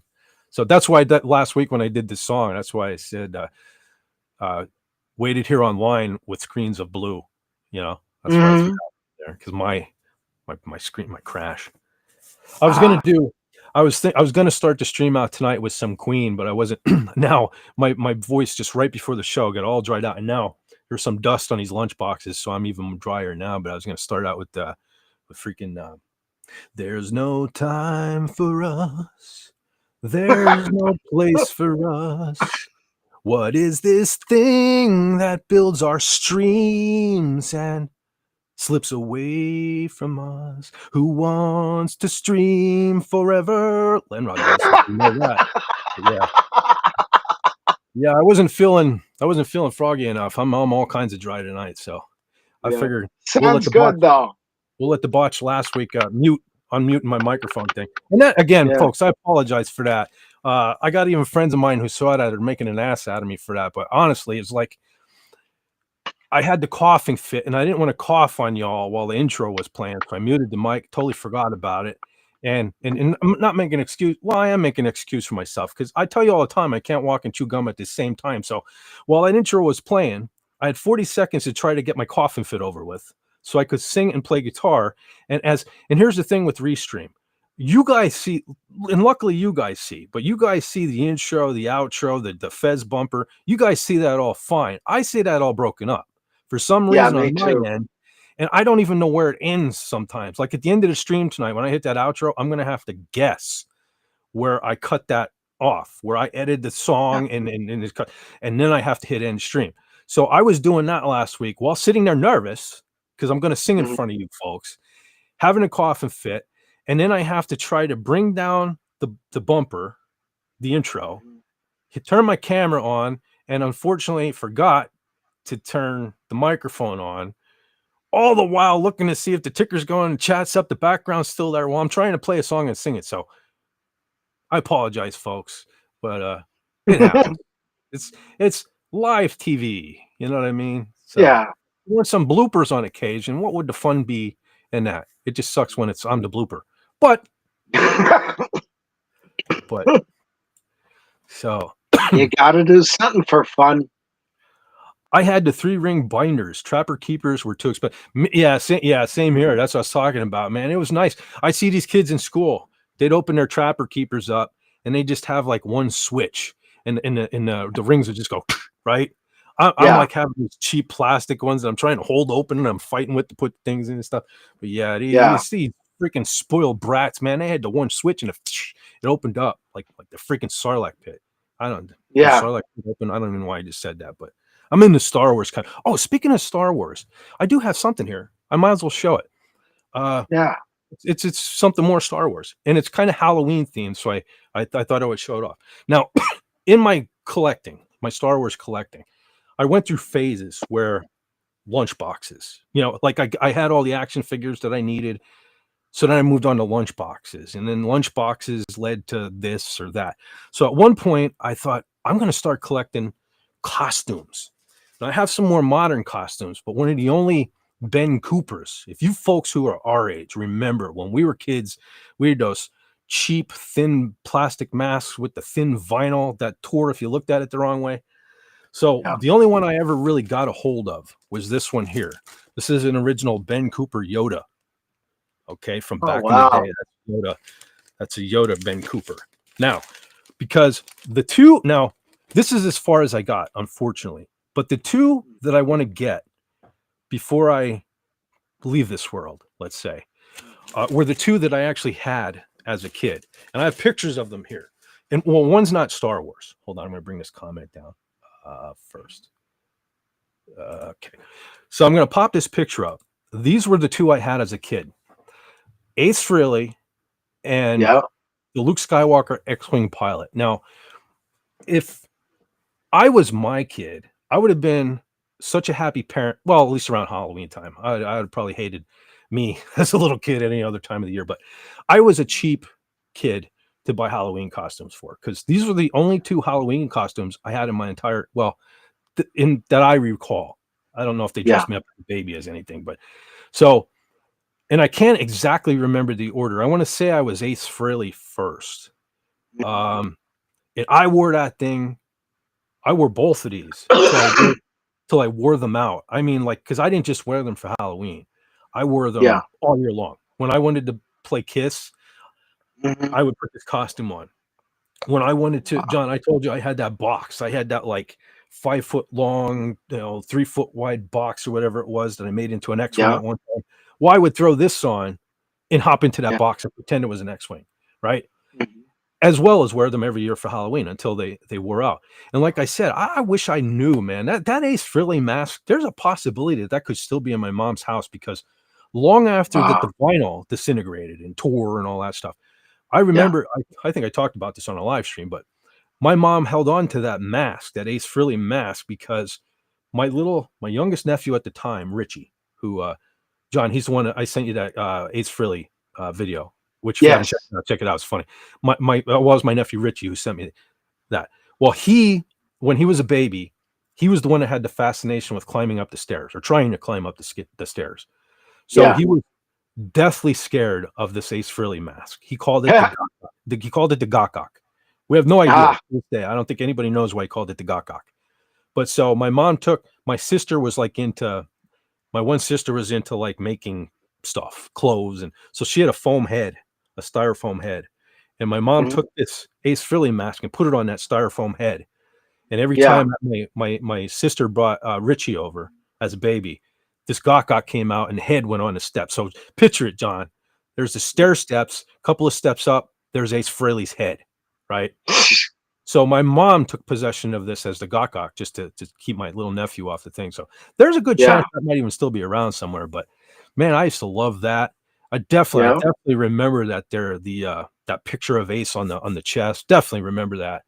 And that their Luke Skywalker one, I can remember being really, really young. And there was a house right down the back street from where I am right now that sat empty for a lot of years. And this one year, the church decided to do a Halloween party, and they made that house up to be like a haunted house. And we had a party, and there was all that bobbing for apples and stuff like that. Yeah. Thank God I never partook. I never did that because Yeah. even as a kid, I was like, I'm not putting my friggin' mouth in a big giant freaking tub of stuff that other people Yeah. had their freaking filthy germy mouths all over. So that thing Yep. right there, I'm kind of glad people do people bob for apples anymore? I hope Yeah, but not as much. No. I hope that's something we let in the past. That's a very barbaric, germ-filled thing. Don't introduce your kids to that nowadays. Yeah. There's other Yeah, more. I think that kind of started dying out about the time AIDS happened. That would be a good time for it to start dying out. Yeah. But yeah, it's very unsanitary. So let's not. Yeah. But anyway, so I remember wearing this costume to that, and I just remember walking in there, and like there are very few times in my life, like when I walk into a room now, I don't want to be the center of attention. I want to be. I want to absorb. You never see that GIF with Homer Simpson where like he like absorbs into the bushes. Hmm. That's me. That's when I walk Yeah. into a room. But at this Halloween party, I walked into that mofo wearing this thing. I kicked the door open, man. I'm like, Yeah. Luke Skywalker's here, bitches. You know what I mean? I was like, one of the only times in my life where I was so proud to like be at a party because I don't party and stuff either. Yeah. I was like, I can be Luke Skywalker, man. And I was that freaking day in that haunted house. I was Luke Skywalker, right? Awesome. Thanks to this freaking vinyl cheap ass. Well, they probably go for a lot of money now, but Yeah. Ben Cooper costume. But that also shows you too. Back in the day, we were easy to, Hmm. you know what I mean? Yep. A piece of vinyl with some shit printed on it, and Yeah. I'm not, I mean, honestly, John, that don't look like Mark Hamill. You know what I mean? I Nope. mean, even looking back at the toys, like looking at the action figures, right? I look at them now as an adult. Looks nothing like Mark Hamill, Harrison Ford. Nothing. Yeah. God damn it, they were Luke Skywalker and Harrison and Han Solo when I was a little kid, and I love those things. Like I said, my daughter would collect. She used to play with those the more modern the vintage collection they're called, even though they're modern. Yeah. They came on the cards, which I have. I have a couple hundred of those still on Hmm. cards. I was collecting those too, but so I'd have to buy two. I'd have to buy one, and I'd have to buy one for her to open and play with. Honest to God, dude, I would open it and give it to her. 2 seconds later, Dad, can you put this hand back on? A second later, Dad, can you put this foot back on? Yeah. I had those figures. Listen, when we were kids, they may have only had 5 points of articulation, but those Yeah. things were almost indestructible as long as like your dog didn't Oh get a hold of yeah. them. And Yeah. like, yeah, they hold up, dude. And they actually, I have a couple of figures. Well, let me grab them quick. They're kind of there's kind of like a new thing going on. Well, I don't know that it's that new, but where they're making figures, modern figures that weren't produced in the past that look like that. The Kenner style 5 points of articulation. Now, Yeah. Disney has kind of brought that back with their retro collection. I won't buy that out of spite, just because Right. they shouldn't do that. Like make figures like there are action figure. I don't know that they're companies. There are people out there that are making action figures like Stan Solo and things that are figures that Kenner should have made back in the day, right? Yeah. Like different side characters and things like that. Where I don't agree with what Lucasfilm has done is they're just recreating old figures. So how do you know now you go on eBay and maybe you need Luke Skywalker Dagobah fatigues, right? In your Yeah. collection. How do you know you're not getting? I mean, if the seller is legitimate, they'll tell you. I don't know. I never really looked at them close. Hopefully, they put like the date on them or some. Yeah. Did I just? Oh, Carla's here. Ah. Carla's back. Am Uh-huh. I? I can't. Yes, you are. Okay, Yes. cool. All right, I'll Welcome back. look out. I can pull a costume. Else. And before Oh, I yeah. make Carla big, I'm going to grab real quick. Donna says they stab for apples with pitchforks now. That sounds like fun. That's more sanitary. Yeah. Hold on, shit, man. And slightly more dangerous.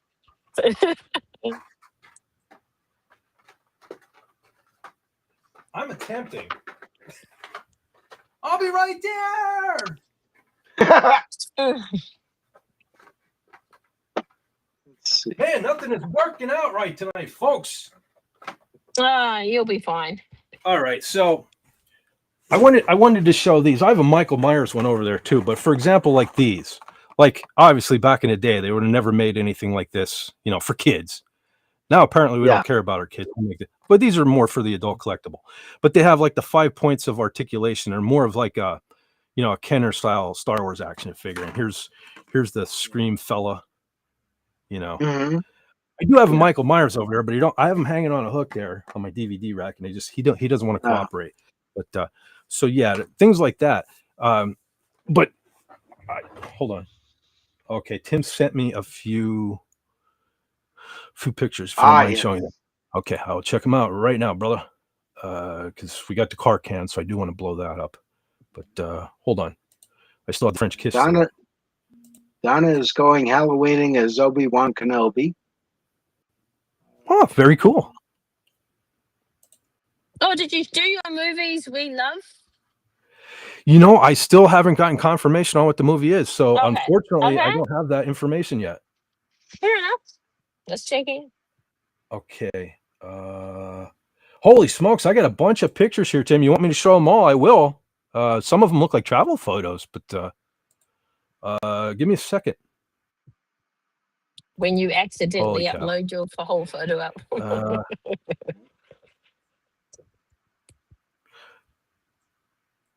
Okay, I'm gonna pop them up now, Tim.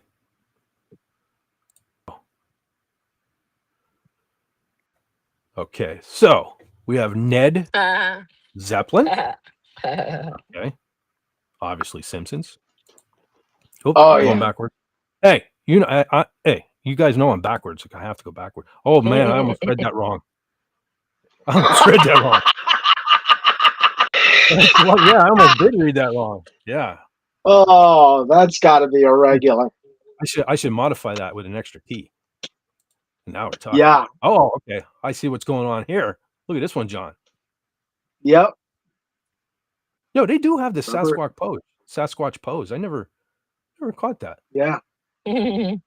My band back in the day recreated that. We like shut down a whole street here to use a crawl truck and do it. I got to try to get hold of that old picture. Somebody has to have it.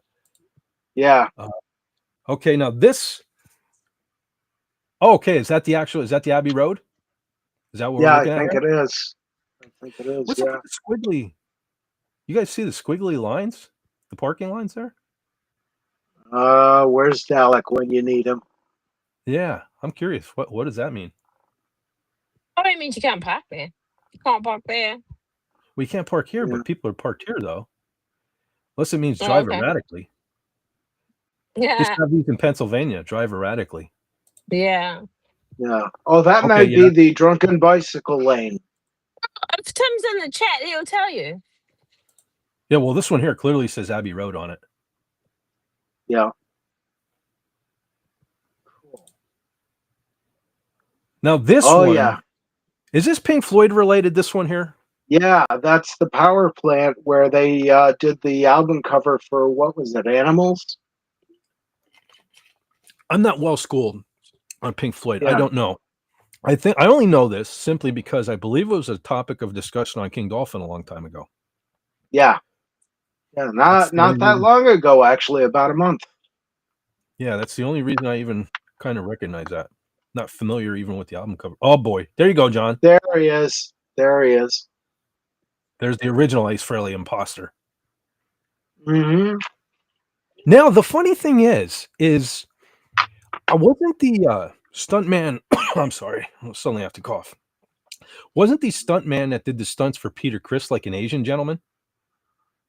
I don't recall offhand, but it's possible. Because what I'm getting at is you look at Ace Frehley without the makeup, and he sort of has an Asian look to him. Well, he is partially Japanese. Okay, so you think they would have used the Asian gentleman at least for Ace? Now, not that the black gentleman there would have in any way fit in to replace Peter Criss, but Peter Criss couldn't even be bothered to show up to do the voiceover. So Yeah. that's all on Peter. Yeah. And the guy who did the voiceover for Peter, he did a lot of toy commercials, among other things. He did a lot of cartoons too. I remember, I think it was it Hanna-Barbera or something? I definitely recognize that voice. Probably. From cartoons. Yeah. My girlfriend said she wanted to role play tonight. I'll let her choose.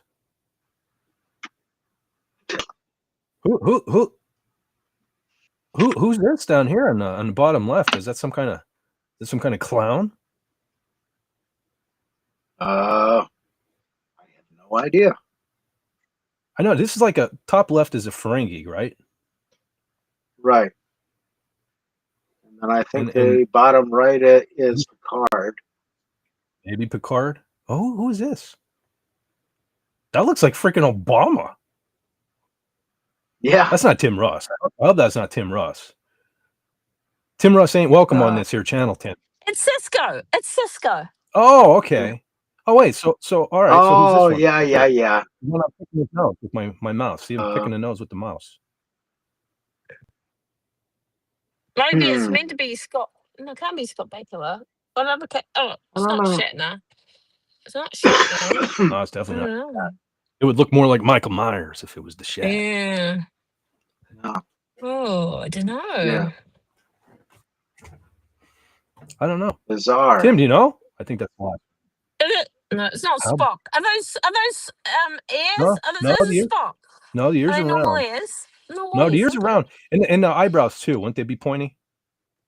Yeah, they would be. Yeah, you're right. Yeah, they would. I'm confused on that. Tim, let us know if you know who that is, because you stumped us. So someone's in the chat going, blah, blah, blah, it's this. Yeah, I'll have to Stupid look people. and see. Oh boy. Okay.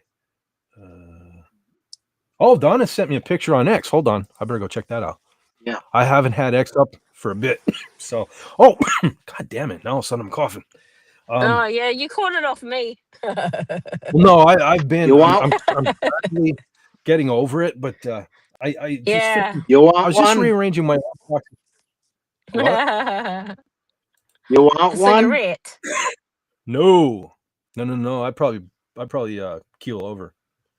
Okay, Donna did send me something. Hold on. Good boy. Oh, okay, Donna. Okay. Hold on. I'm waiting for it to enlarge itself. It doesn't want to do it. There we go. Okay. Holy smokes! Now I can't get back. Okay, now I'm back to Restream. Okay. I'm going to share the screen. I'm going to take a look at Donna's board games. Oh, there we go. And these are yours, Donna? Indiana Jones Monopoly. Ghostbusters. Whoa, that's cool. Oh, Star Wars Monopoly. Is that Mandalorian Star Wars Monopoly? I have a Mandalorian something, but I don't think it's Monopoly. I have some kind of game. Whoa. Like it's up in my room. I wish I had a Mandalorian something.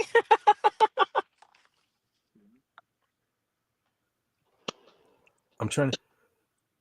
I can't make out what that one on the top is. That's House of the Dragon, right? On the top right. That's is that Game of Thrones related?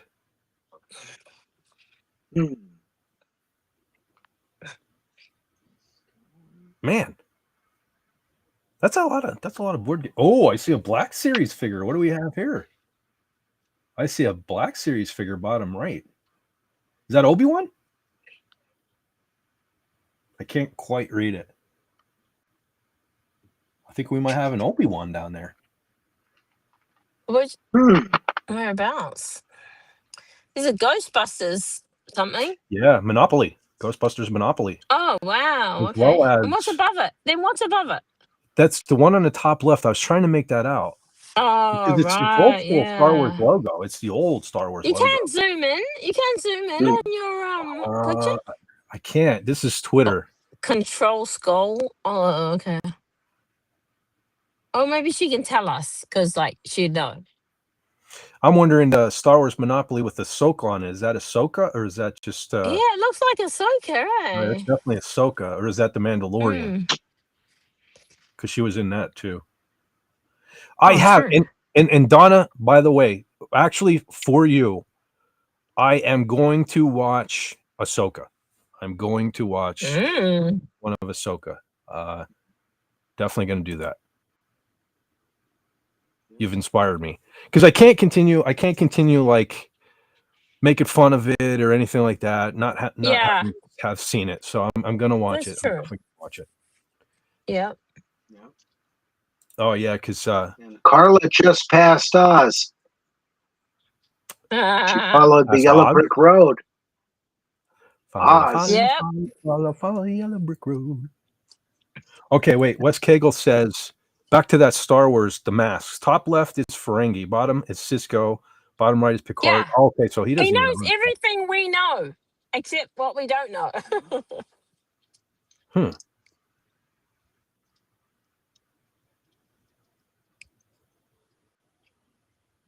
the fifth Beatle is Sasquatch. Mm. Yeah. Oh yeah, even Tim doesn't know who that one is. Huh. See, where's Jill when you need her? I bet you Jill would Yeah, know. exactly. Ah. It's not Bashir. It's because he'd be skinnier face. Mm. And they all kind of seem to be a little more modern Star Trek. Like Next Generation on, so Maybe it who was was that Nixon. fella? It did kind of Yeah. look like Nixon. Who is that fella? Reagan. What was his name? Chakotay or something like that from Voyager? I went to Yeah. him with it. Yeah, but he's Right? Oh, Indian. yeah. He's like Native Indian looking, like sort of, the elderly features, how they look. Yeah. Mhm. Tim says if Carla hits Wellington, she's gone too far. Let me go here and see if I can do some.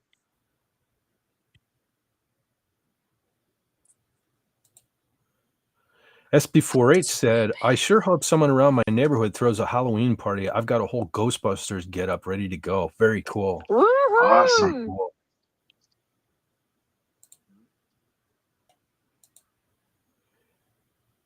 Tippy Tail said I had to buy a new computer because Microsoft decided not to support Windows 11 anymore.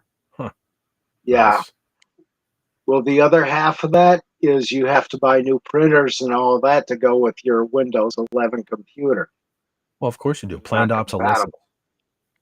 Yeah. Yeah. Another cash grab from Microsoft. Mm-hmm. Jason Love has a Phantom Menace Monopoly. Yeah, maybe that's what I don't know. I'll have to look and see. I have, like I said, it was gifted to me, but I forget was it. I know it's prequel trilogy. I just forget which one.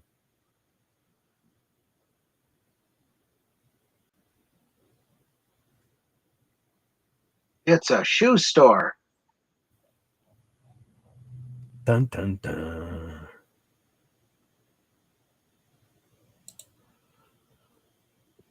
Robert Beltran, actually a pretty based dude.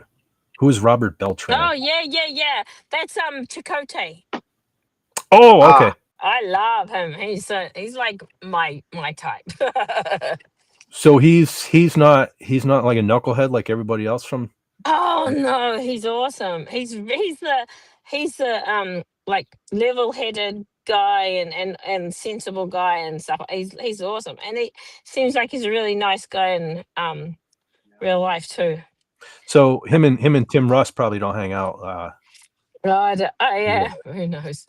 But the thing is, people like that can, right? Like people like that can. It's Tim Russ and them who can't. Yeah, that's true. It's the tolerant people. It's the tolerant people who can.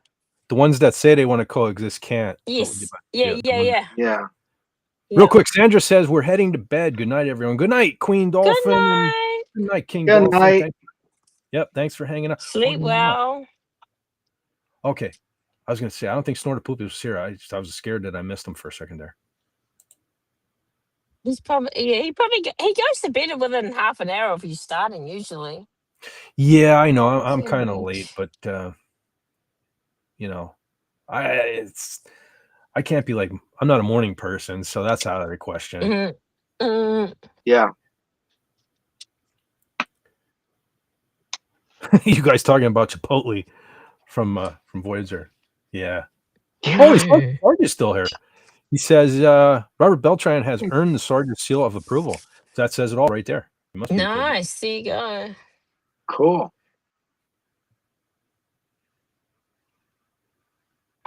I don't know much about Voyager. Like I said, I've watched it, but I don't know. I found it boring. Yep, Oh, King Dolphin. Voyager. I That's a love neat little Voyager. beach. You like Voyager? I love. Good night. I love Voyager because it's like we watched it when we were in Malaysia. We lived in Malaysia, and I wasn't interested in watching it. But then it was about the only English speaking show to watch, so we watched it, and I just loved it ever since. So the characters, I love the characters and their relationships and stuff. It was well done. I mean, people keep saying Captain Insane Way and she makes terrible decisions, but like I don't know. I just really love and Seven of Nine. I mean, gosh, she's so beautiful, so funny. She's a lovely actress. So yeah. Anyway, it is what it is. Yeah. The Maybe it character just she caught me at the plays wrong is time. stacked. Yeah, but yeah, but that I don't that think doesn't make that's any. all her, though. I think that was all her. I heard that suit was like I did watch a video or something on that before where that was like a nightmare getting in and out of that suit. Like Hmm. if I remember correctly, like just for like use the ladies' room or something, she had to let them know like an hour ahead of time so they could get because it was like Yeah. if it was form fitting or whatever. But of I course. heard the first season she wore it. It was really tight. Okay. The first season she wore it was really tight, and the second after that first season, it wasn't as tight, so she could breathe. Because I'm pretty sure she either did or almost passed out a couple of times in the first season she had it. That was a neat place you were parked there, Carla. Nice Oh, little we view of can the go back. ocean. It had Yeah, a it is. bench to sit on. And you could feed Yeah, the and some birds. birds. Yeah, Hmm. it was pretty cool. It's called Marangi Bay, and it's a great beach to. They actually have a Ah, walk that you can go on from there, around the cliffs, like a concreted. They've concreted maybe a path like all the way across, at the bottom of the cliffs, all the way to a couple of beaches, and it's a wow. lovely walk to do. Yeah, it's awesome. Yeah. Sun I is could out. probably take you on it one day. Oh, please do. Pretty good. Hmm. Well, What there's a no one at the lovely beach day in today New because it's quite Zealand. cold. Pardon? Is it? It's cold It's a in New bit well, Zealand? not cold for you guys, but cold for us. It's just a bit of Ah, a not we just sucks. Yeah, it's not that warm for us, but hmm, and it's a little bit rainy, so families, you don't want to bring kids out when you got kids. You don't want to bring them out to that sort of wet weather. Like that's a bit miserable. yeah. Kids would just be kids will just cry. So there's no point in taking them in that. But it's slowly warming up, and so in a month or two, Yeah. you won't be able to get a car park like that at the beach. We're at So 60 you degrees said right here. Oh I'm at yeah. 55. Holy So smokes. that's Oh, about that's cool. 20. Well, I don't Yeah, know what we are. that's how you control the kids, though. You threaten to take them to the beach if they don't behave. Yeah, exactly. Someone can look up what the Auckland weather is, and that's what the temperature is at the moment. But it's just a weird bit of a cool breeze that makes it. Ugh. Yeah. Yeah. Mm. I saw that guy jogging there, man. I used to get the X all worked up. We'd be driving, we see somebody like that, and I start going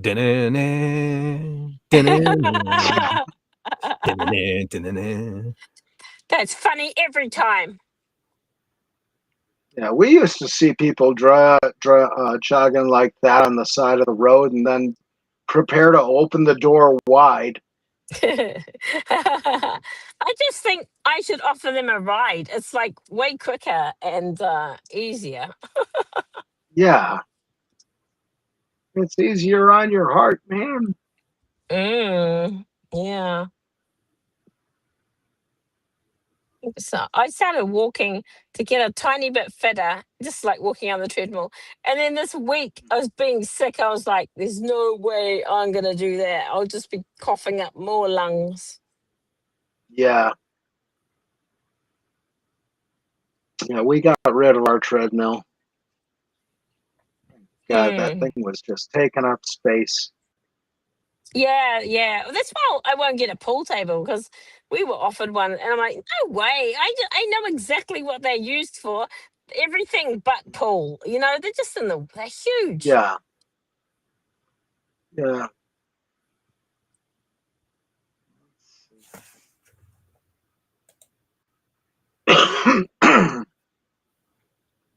Tim translated it.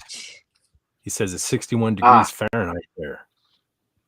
Yeah. Oh, there you go. See, that's not beach weather. Ugh. Yeah, we're about 6 degrees colder where I'm at. But we're slowly warming up, so every day it will be warmer. And it's that we have daylight savings now, so that's awesome. We love daylight savings. We can see planes at nighttime. Oh, wow. I'm waiting for them to get rid of daylight savings here. I just wanted to stay on daylight savings. Yeah, exactly. That's why I just stay with daylight savings. It works so well. Yeah. I don't know which one is which anymore. It's just I know they screw with your sleep patterns. You know, my sleep patterns are bad enough as it is. Yeah, it's like you have jet lag for a week. Yeah. Or you try and get used to it. The driving is making me think of this had to be in the 90s. I was still hanging out with the guy who used to play drums for my band, and his girlfriend, and my girlfriend at the time. And he used to always say that I reminded him of George Costanza from Seinfeld, right? And I'd be like, I don't want to be George, right? Yeah. This was going on for a while, and literally in the midst of it, I'm driving the one day, and my then girlfriend at the time was in the car, so she's the one who narked me out. Narked is a Pennsylvania thing, I think, where she told on me. But yeah. So we're driving, and there was a bunch of birds on the road, and I still had my first Camaro at the time, so you know how low those things are to the ground. So anyway, I'm approaching these birds, and we're talking, and she's like, "Watch out for the birds." And I said, "That's all right. They'll move." And next thing I look in my mirror, I see the feathers, right? Yeah. Just like that episode of Seinfeld where George said they had the people in pigeons had an agreement that pigeons would just get out of the way of cars, and so that didn't help my case. When my buddy found out that literally happened to me, all right, whatever. Yeah. But hey, one thing. I'll be George Costanza if I can get some of the women he used to get on that show. That's one thing I never understood about. That's how you knew it was a TV show. You got some of the best looking women. It's like, come on now. That is so fictional. It's a New York thing. Everything there is fictional. I don't think I've ever seen a Seinfeld episode. Holy smokes! Wes Cagel's backstage. I didn't get a blip. Hey man, what's going on? I hope you weren't there long. I didn't even hear the blip. No, it's all right. Everything's good. Hi. Hey, how's it going? Hello there. Hey. It's nice you could join us. Yeah. I'm glad for the link. Thank you for letting me come on. I appreciate it. Very cool. You guys. Yeah, absolutely, man. Anytime. I was just watching Carla's drive here. I was like, yeah, no, it's all good. I figured eventually you would notice. I was backstage. I don't nag hosts. I don't nag. I show up. But you should put something in the chat next time. I would probably miss that too. Yeah, well, I don't put those things Oh, in the public yeah. chat. Yeah. I'll do things on Twitter or backstage. Low key. It's cool. Have you done Yeah. Restream before? It's pretty. No, It's pretty much like nope, this is the StreamYard. first time. Yeah, it took me a little Mm. while. I had to set it up, so but it's all right. Mm. It's good. It's good. Well, it's nice you made it. Yeah. Thank you. Yeah, welcome aboard, brother. Yeah, like I said, sorry to And make you how wait. Usually there's an audible blip Mm. when somebody comes backstage. Unless I was Yeah, no, talking over, I Yeah. didn't hear it at all. And then Yeah, even when I no, did it's see okay. it, I got a little round icon over on my right side of my screen, and I didn't recognize the avatar either. I'm like, what the hell is that? Yeah, I figured. This is good for this community here. Hmm. So Let me deter. Okay, whatever. yeah, I can't. I see everybody usually uses their camera here, but for some reason, I don't know what happened. About a couple months ago, the camera on my laptop just stopped. Camera-ing. Yeah, it says the problem is that something else is using it. I can't figure out what the hell's using it. I've had that before Mm. too. I looked in the what do you call it? Not the control panel. I looked in the what is that? The task manager. I don't see it being used anywhere. I don't know what the hell's going on. Mm. Interesting. So I just closed Great. it. It's got one of those shutters. I just closed it because if something's using it, I don't need it to be looking. Yeah. Oh, that's all good, man. Not everybody use. A lot of people use their avatars. I used to only use my avatar, but hey, I like when people like Carla come on and I can make the screen big because look at now I'm the neighbor from Home Improvement. I like that. I can hide behind the fence and just peer over and see what you guys are up to. Yeah. Yeah. How are you, Wes Kegel? I'm doing all right. There's always good days and there's bad days. Today was a good day, so everything's Yeah. really good. And it's usually you wake up in the morning.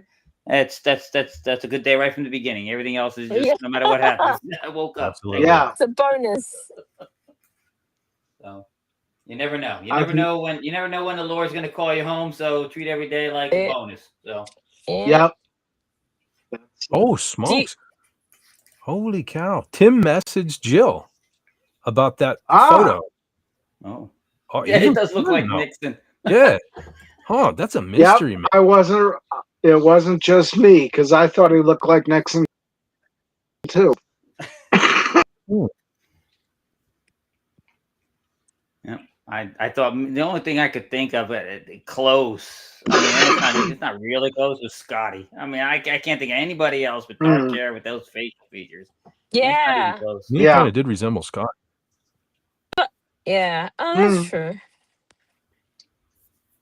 Oh man, did you see that sweet antique car you just drove by? No. Sorry. That was cool. Okay. I might be able to go past it again later. Gonna see if I can park by a beach. Every time I watch you driving, I'm like, God, I would crash every day in New Zealand because I could not get used to driving on the left side of the road. Not at all. And my good husband always drives when we're in the States, and when we go to the States, he always drives, and he's such a champion about it. But I am not like that. I mean, I've worked for the post office for years and years and years, so I drove a vehicle with the driver's steering wheel on the opposite side of the car that we have here in the States, but I can't get used to driving on the other side of the road. Yeah. That's like do you guys remember the Mark Hamill movie Corvette Summer? Mm-hmm. I remember the commercials for it. Yeah, you probably remember Annie Potts. Oh God. She was still hot in Ghostbusters. I don't care. She was still hot then. Yeah. Oh yeah. I don't dispute that. Yeah, my favorite line from Ghostbusters is Ghostbusters, what do you want? Yeah. I like her attitude. Yeah. Very much like my own. I mentioned Corvette Summer because if you guys remember that custom vet, man, that had the steering, that was right-hand drive, that car. Yeah. I thought, man, that'd be something driving that thing. Yep. All I know is if I buy a car, whenever I buy a car, I usually will not buy it if it's not available in manual transmission, because that is a anti-millennial theft device. So that's accurate. That is accurate. Yeah. I wish I could drive stick shift. They tried to teach me in the brush truck at the firehouse once. I scared the living hell out of the guy who was driving. Yeah, I learned on a Mazda SE5 little pickup truck. Very, very, very user friendly for the stick, so it was easy. Yeah, I learned to drive. John, you've seen the pictures of the '66 Volkswagen Beetle I had. That was a stick. Yep. That's what to drive. Yep. Oh, nice. Yeah. There's a Our few brush cars I truck always was wanted to have. Go ahead, Tim. Well, our brush truck sorry, was an old Dodge Power Wagon from the Korean War. And it had the regular stick, and then it had a stick that operated the winch. And then there were two more sticks that went down into the transmission that I don't know if there was a low range or some other magic thing in there. But the one driver, Pat Morden, he used to go up these really steep hills with the thing. I could never get the thing to go, straight. And the few times I did get it going, the frame was doing this kind of thing in the middle right behind the cab. Jeez. I almost bounced Jim Steele out of the passenger seat. That's when he got scared. That's hilarious. Yeah. Yep. Yeah. That's the one. Even today, I mean, I've been driving this manual transmission for years, and the one thing that still is, if you get stopped at, say, a light or something on a really steep incline, yeah, you're facing uphill. I'm like, all right, I got it. And the person behind you pulls right up on your. I'm like, dude, you got to give me some room, man. Yeah. Yeah, that's another one that scares me, is when they come to a stop on a hill and then back down slowly. Yeah. Or just that foot or so. Like, geez, he's gonna kill me. Yeah. One of the benefits, though, of a manual transmission is you can definitely save wear and tear on the brakes by if you know you're going to be slowing down, you just downshift instead of hitting the brakes, man. I don't have to change the brakes on my pickup truck ever, man. Having said that, if you have a hybrid, like we've got a hybrid, and when you brake gently, when you're braking gently, you're actually regenerating energy back into the battery. So we really love hybrid. The hybrid technology is very good. Cool. We had a band when I was in high school. There was a local band that kind of almost got famous. Their name was Hybrid Ice. John, you familiar with Hybrid Ice? I remember them. Yeah. Remember them? Yeah. They actually had. Used to see them in Pennsylvania Musician magazine all the time. Yeah, I can't think of his name right now, but I think one of Bon Jovi's producers actually wrote some songs for them and produced. Their album was called No Rules, if I remember correctly. Yeah. There were some I good think songs. that's it. Yeah, there were some good songs on that, man. Falling In, Scars on My Heart. That's probably on YouTube. There's something for you folks to check out. Oh, hold on. The Sarge says, "Okay, guys, got to call it for tonight. Going to a Vikings watch party tomorrow morning at 8 a.m. Wow. Hope they don't embarrass themselves again." Well, let's hope. We'll hope for you, brother. But absolutely, you take care, and thank you for being here. He is my main Sarge in the FET Force Army here. So you have a good night, brother. Awesome. Take care, man. Salute. See ya. Yep. I almost said. If I somehow hang up, if I somehow hang up, it's because my phone went flat. I'll be right back. Okay. See ya. Yep, he says, "See ya." I can't find your classic car again. I almost said "sweet dreams," brother. He would probably smack. I'd probably had to do like 1,000 push-ups for that one. Until you saying goodnight to somebody else. But yeah. Man, oh man. See, now we have the leaves falling now. The leaves are all orange and brown, and it's so October here Yeah. right now. Yeah. Now this is like the only time I would normally be jealous of you right now, but man, I love me some October. And Yes. now I'm kind Yeah. of digging the leaves all over and the slight chill in the air and the big moon Are at you doing night. any? What are you doing for Halloween? Probably just hanging here. Matter of fact, sorry, I asked John. I'm not sure what to do now. Halloween falls on a Friday this year, so I'm not Oh. sure whether to stream the Saturday after and do like a Halloween theme thing, or do it basically a week ahead of time. So Mm. I don't know. Let me know what you all think. Before, Yeah, I reckon before. you think before? Because if you do it after, no one cares anymore. But if you do Yeah, it before, people will be inspired and enjoy it. And look, no, do it before. that's why I couldn't decide because that Saturday's closer to Halloween. It's just the night before, but Yeah. technically it's November 1st, so it's not even October anymore. So yeah, maybe Yeah, October. exactly. That's right. That's why you like. Yeah, no, and people would have done it, and they're like, "Oh, I've already done that stuff." But you'll Yeah, be part of the inspiration yeah, you're and the right. looking forward to it. Yeah, it'll probably be all Halloweened out by that Saturday night Yeah, anyway. So exactly. And they're going to the shops, and all the Halloween stuff is trashed. And so do it before. yeah, you're right. You're right. You're welcome. Thank you. Thank you very much. And I know William Shakespeare, but he loves Halloween too. Maybe he'll join you if you give him enough notice. Well, yeah, that would be the 25th. I think that should be the 25th if I remember correctly. I just know he's a busy boy at the moment. He got a lot on. Boy, they got a lot of road signs in New Zealand. Yeah, well, you can't be too careful. Yes, They have you to tell can. everyone exactly what to do. Yeah. Obviously not. Otherwise, they wouldn't put so But many signs. none of them are People are too orange. dumb. Mm.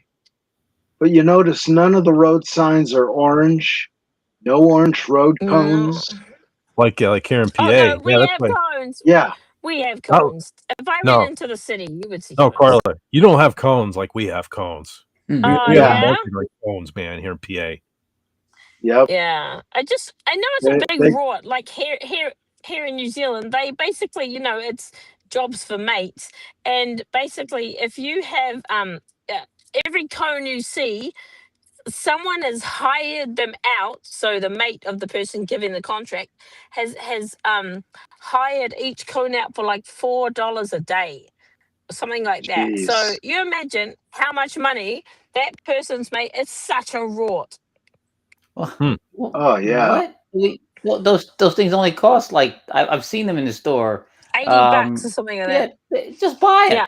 No, the Yeah. council, because Auckland Transport or the transport, all the places, they have to contract people to do it. So the contractors charge $4 per cone per day, and so who do you think gets that contract? The council should own their own cones and go. Yeah, like these are the rules. You have to cone it out. Whoever makes the rules has to have the cones and has to provide the cones. But yeah, no, someone's you making imagine a lot that of kind money of for money doing bet in nothing. Pennsylvania? Because you know how in Pennsylvania, when they shut down a section of highway, when they shut down a section of highway in Pennsylvania, they shut down the entire 5-mile section or however long it is to do work on about 100 square feet. Yep. We do that in Jersey too. So, as a matter of fact, Jersey is construction everywhere, and it seems like they are working on every road at all times. I don't know what the hell they're doing. Yeah. I don't see any working. They just have it shut down. Yeah. Just a few weeks ago, I did my trip to New York, and coming home, the only stretch of the trip I hate is driving past Williamsport.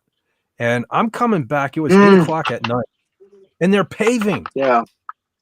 In my Yeah. lane too. My lane. Like, it's like, Wow. holy geez. Yeah. Then I got home. I'm about 10 miles from my house here. 9 o'clock. Then they're working on the road here with Yeah. spotlights on and everything. Holy crap, people! Yeah. It's crazy. And of course, Yep. New Yeah, we do Jersey the Dot. worst time. Yep. Well, Jersey Dot has that little guy in the Chevy Love pickup truck with a wrench, and every time they find out I'm coming to Jersey, they send him out to change road signs. I'm trying for Bloomfield. I end up in Morristown. Try to get out of there, end up in Newark. And the only guy I found to ask directions was 90 years old and had 2 hearing aids. Yeah, no, New Jersey, the road signage in New Jersey, I've lived there all my life, is the worst. It is. I've lived there all my life. I get Why? lost sometimes. Well, I don't know. They just don't know what the hell they're doing. Yeah. That's the thing. That's why I love maps. Yeah. Mm. Well, now that every Especially- car's got a navigational aid in it, there's no getting lost anymore. So Yeah. all right. Oh, well, I did. You've got a map right on your dashboard. Yeah. Oh, I did. No, John, I think I might have told you this Yep. trip coming home, right outside of Danville, which isn't far from home, but the way that they had 81 divided, Yeah. and they paved a new lane. I couldn't make a turn. I couldn't, and in the dark, it was like 9 o'clock at night. In the dark, I couldn't see where the lane went and everything, so I missed that exit. So that added like a half hour onto my trip home this last time. So Yeah. the GPS isn't infallible when it comes to road construction. Oh yeah. Yep. They do that on the turnpike and the parkway all the time here in New Jersey, where all of a sudden they've got things shut down and they shunt you off to a lane in the center that didn't exist before the construction. And I'm like, okay, well, there goes my exit, and I've got to wait now another 5 miles 10 miles sometimes till the next exit. Yeah. Oh, no. Yeah. Meanwhile, your gas gauge is saying, "Come on, I dare you." Yeah. Yep. Yeah. Yep. I remember coming home. I was driving in a. I had gone to a prom, and I was driving home in Philly. The prom was in Philly, and I'm not sure where I'm going, but I said, oh God, road signs for 95. If I get on the 95, I know exactly where to go. I get on the 95. Unfortunately, I didn't realize that the prom was south of the location I needed to go, and I got on 95 south. Next thing I saw was signs, "Welcome to Delaware." I'm like, crap. Welcome to my world, pal. Yeah. That's so sad. Yep. Yeah, and then I'm driving, like, what am I supposed to do? So I get off, and it's a jug handle that just goes straight. It's an exit that just went straight. There was no getting back on. I'm like, crap now. And so I'm driving. I'm trying to figure out a way to turn around. And the girl I'm with, she goes, "Here, turn here." I'm like, so I turn really fast. I'm like, "Why'd you say that?" She's like, "I don't know. It seemed like a good idea." Next thing I know, there's a sanitarium in front of us. We pulled into the parking lot of a sanitarium, and the couple we had behind in the back seat, they're like, "Oh, we're here." I'm like, "Yeah, we're here." No. Gotta love it. Yeah. Oh man. There you go. Oh, A the familiar More about the face. gas gauge. So. I never realized that they had a New Zealand flag by the McDonald's. That's pretty cool. Oh. Is that allowed in your country still? Who knows? They don't allow the Union Jack or the George Cross in England anymore. So. Yeah, exactly. I've been following that. Yeah.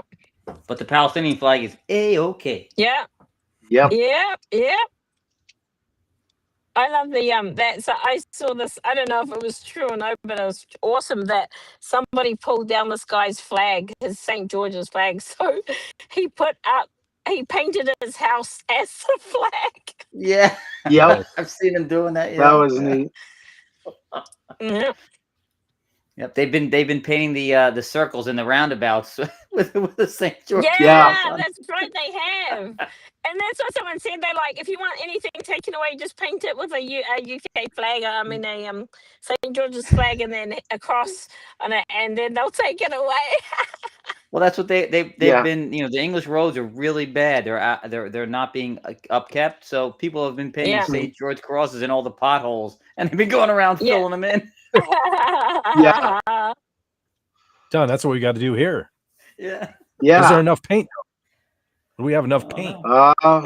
Well, there's a Sherwin-Williams in south side of Scranton, and I think there's a warehouse attached to it. There might be enough, There you at go. least for Spruce Street.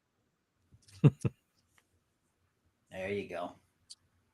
Yeah, you know, it gets really bad. I know it's getting really bad when we have two flagpole on the side of our house, two flagpole holders, and we've Yeah. always had the American flag out there. Oh, the American flag's out there, and I said to my brother, I said maybe we should hang another flag out here, and he's like, yeah, go for it. So I hung the Gadsden flag, you know, to come and take it. Mhm. Yeah. I come home. He's taking it down. I'm like, what's up? He's like, I don't want that kind of attention. I'm like, really? Yeah. Damn.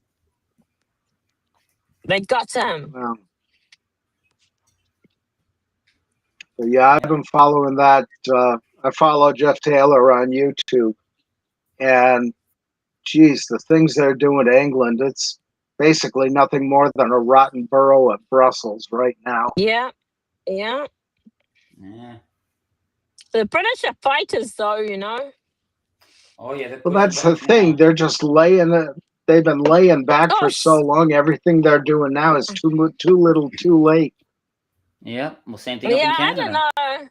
Yeah. I don't know if it's too little, too late. I reckon you can turn it around. If you had the right government in place, you could turn that around very quickly. Yeah. Mm.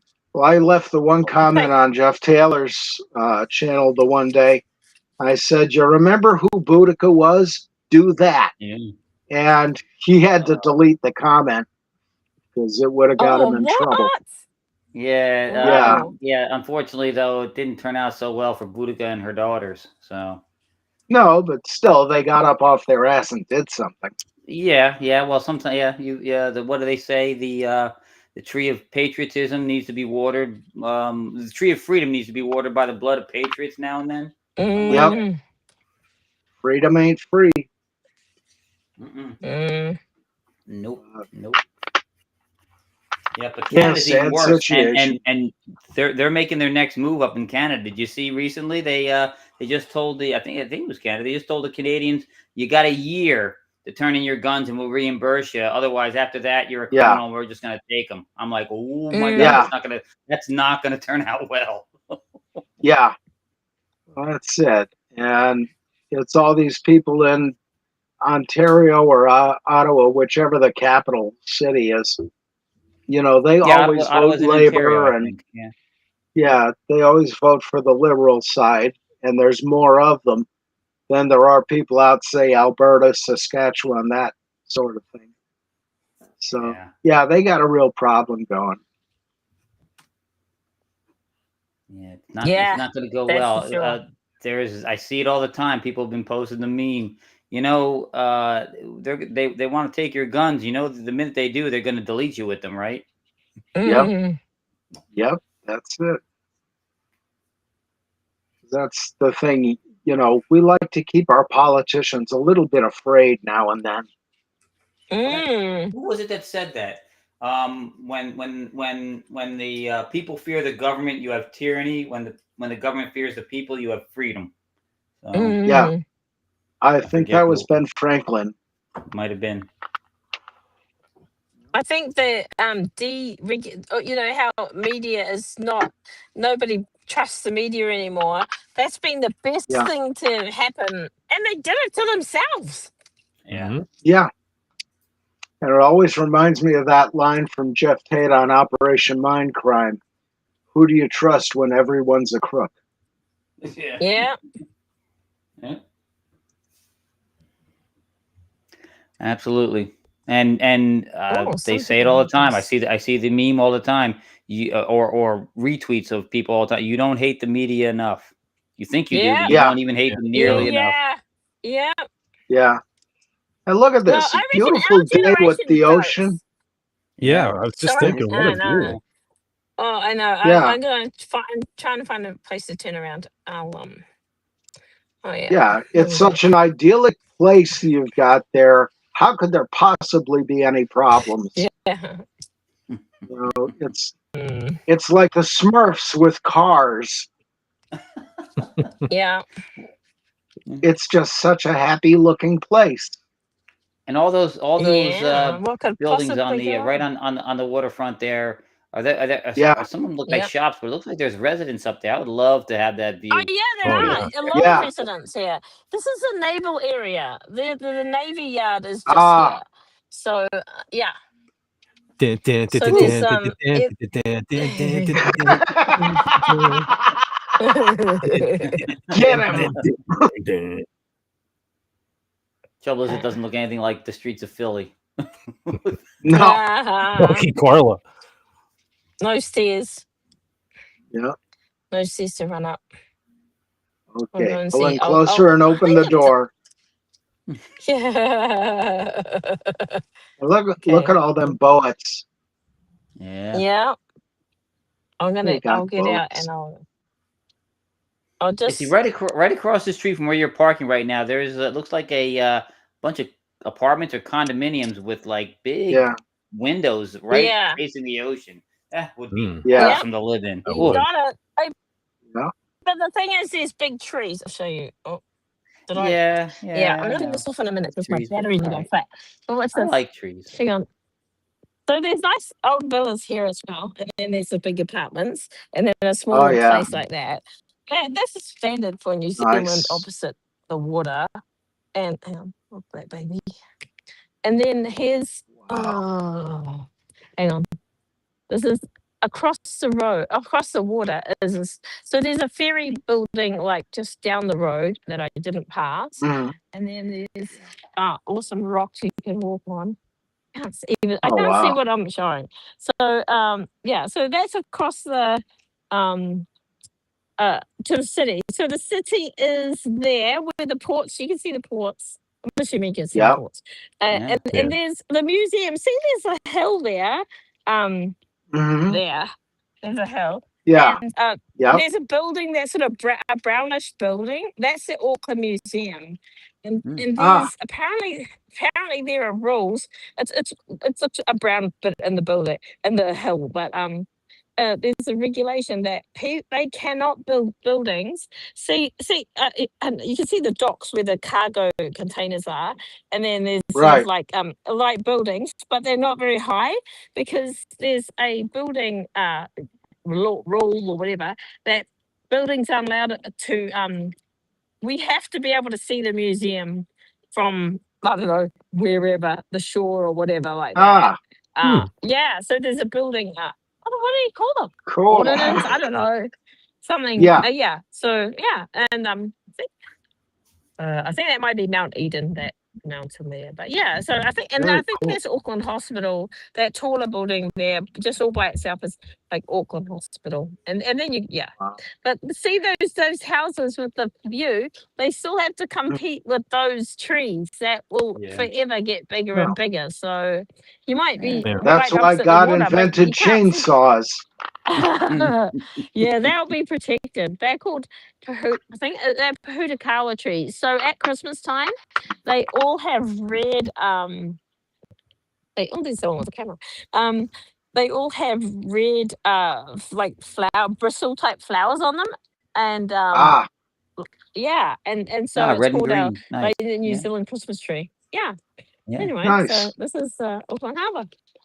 Yeah, see, I don't think Look I at could all live them in one of those boats. houses there because I'd find myself trying to go out on the jetty all the time to try to fish or something. I'd fall in the ocean. I guarantee you. Yeah, Yeah. I know. I Clutch. am of that persuasion as well. Hmm. All That's them pretty cool that boats. even the hospital Yeah. has a view, though. I remember, man, my stay in the Yeah. hospital here, I was hoping to get a view of the heliport. Yeah. The best I could do. The last time I was in a hospital, the window, you opened the shades, and it was the brick wall. It was a brick wall right across. It was of another section that they put up, because it was the old section of the hospital, but they put up a new section right in front of the window. Carla, pause right there. Wait, go back. Get till so the buildings aren't in. Hold right there. Yo, just sit right back and you'll hear a Hear a tale. Live a faithful shit. Right there. Yeah. That's funny. That's funny. Very cool. Yeah. Well, that's Auckland. Houses over there, the houses you can see over there are a lot of money. Like, I think it's very expensive real estate in Auckland. In fact, all along that whole bit there is really expensive real estate. No doubt. So yeah, anyway, I'm gonna turn it off now because my phone's about to go flat, and I'll just join you later on without the camera. Sorry, boys. No, that's fine because I think we're about there. We're about there. Okay. Yeah. I did have. Yeah, we're 2 hours and 30. I'm gonna join it. I'll join in a couple of minutes. Okay. Okay. What a view, though, man. Thanks for sharing. Yeah. Carl. That was. I totally forgot. I'm trying to run it. I totally forgot I had to run a stream here. I'm just like sitting here oohing on over the the imagery. But I did have a couple of things. Wait, Carla has joined. Add to the stream, but I don't see her back here though. Okay, there she is. Okay, I wanted to point something out, John, for the guitar players. I don't know if you're aware of this. Some news in the world of guitardom, you might say. And I thought I would share this before we go. I'm glad I remembered. Hold on. Wicked delay. Nuno Betancourt, after decades with Washburn Guitars, has started his own guitar company. Nuno Guitars. Yeah. Not much going on yet here on the Twitter site. But very, I mean, they basically look like the Washburn N4s and whatnot. Yeah. I like the striping across them, though. Yeah. And that's very looks like actually laminated wood rather than paint. Yep. Beautiful. And John, we know you know your wood. So yes. So there you go, folks. For fans of Nuno Betancourt, he has started his own guitar company, and you may want to check him out. This is the guitarist from Extreme, yes? Yes. Extreme, correct. Oh, yes. Okay. Yeah, sorry. Yep. So just thought I would point that out. And wait, I guess I should stop sharing the screen before I'm clicking Windows back here, shouldn't I? See? Now I'm totally forgetting that I'm. Wait, did we lose Carla again? Yeah, we did. Son of a gun. I don't. You said she joined again, but she it was never. She never popped up. No, I had her. Okay. Maybe your battery went completely. I don't know. Skipper Gilligan. Yep.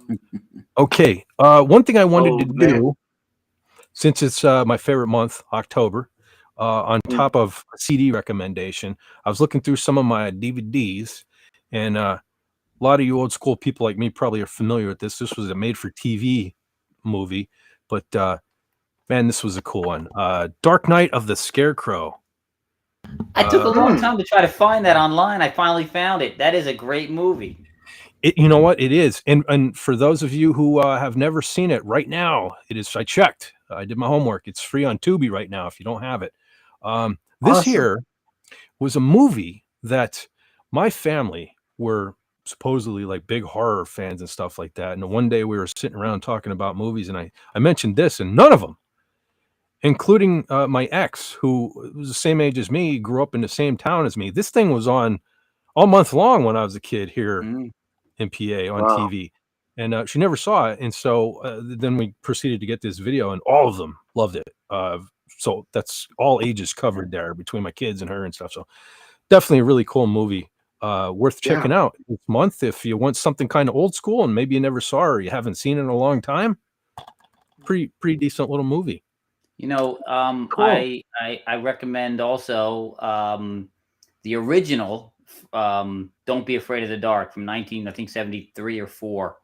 That's one I grew up watching too. That was on during the Halloween month, as well as Dark Knight of the Scarecrow. Now that's one you might have done me a favor because I don't remember that one. Maybe if I see it, I'll remember it. But they did a remake. They did a remake, I think, in the 2000s. Don't watch that one. Yeah, watch the original. And Okay. it's made for TV, and it's a made for TV movie. So TZ is here. Hail or what? Hail. Hello. Hey, does it great? I'm just time for the end and guitar talk. Of course, it's like I knew. It's like you brought the guitar talk with you. So I also want to throw up as a CD recommendation because, and this one again, I got to throw a shout out to the Almost Human channel because he did a video on this band and basically related to this album. But quite possibly, my favorite metal album of all time, the first self-titled W.a.s.P. album. I can't tell you how many times I've listened to this in my lifetime. It's just the only thing I would say this is the greatest metal album of all time. The only thing that prevents it is the song on here called The Flame. That's one I could skip. And I think I understand why it's on here because you folks are, if anyone's even remotely familiar with W.a.s.P., you probably know of Animal. I F like a beast. Okay. This was originally supposed to be on that album, but the record label, refused. Understandably. Who's going to carry the album? So they did put it out on a little single. However, on this single alone, one of the throwaway tracks off of this album made it on here. It's a little song called Show No Mercy, which is a pretty freaking spectacular song on its own. So I would have put, this would be perfect if they would take The Flame off and put Show No Mercy on here. It'd be perfect. But other than that, I mean, people going back to Metallica, everybody credits Lars Ulrich with the double bass drum and all. Tony Richards, man, this whole album, that guy ran a marathon playing the drums on this album. Almost every song's double bass, so he was an animal. It's a great sound too. He probably F like a beast too. So yeah, I definitely. Oh, holy smokes!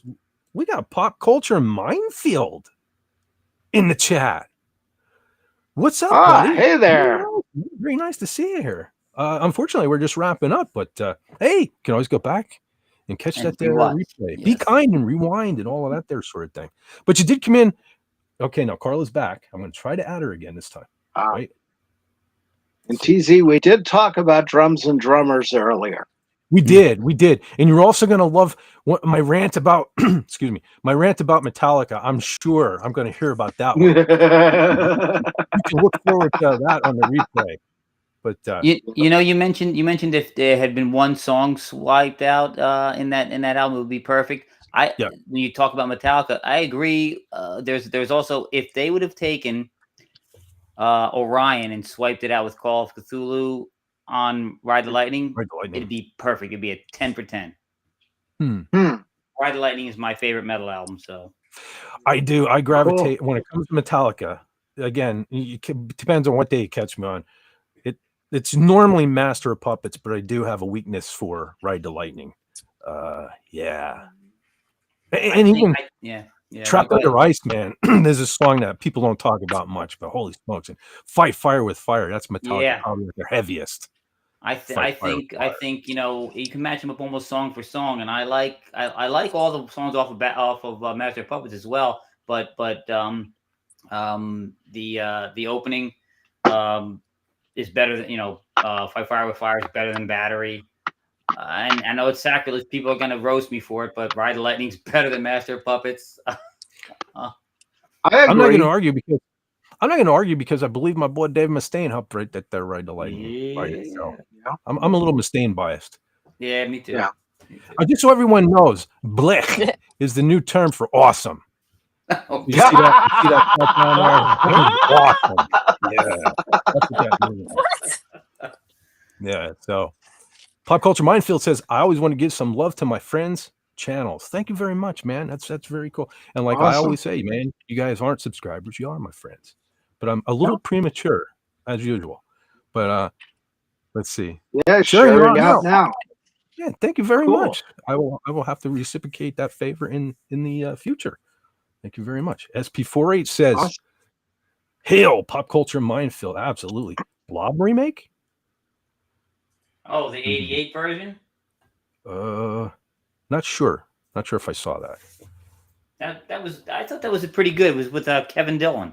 I think it was 1988. It was a pretty good remake of them. I mean, you aren't going to beat the original with Steve McQueen. That is classic. But the remake was pretty good of the Blob.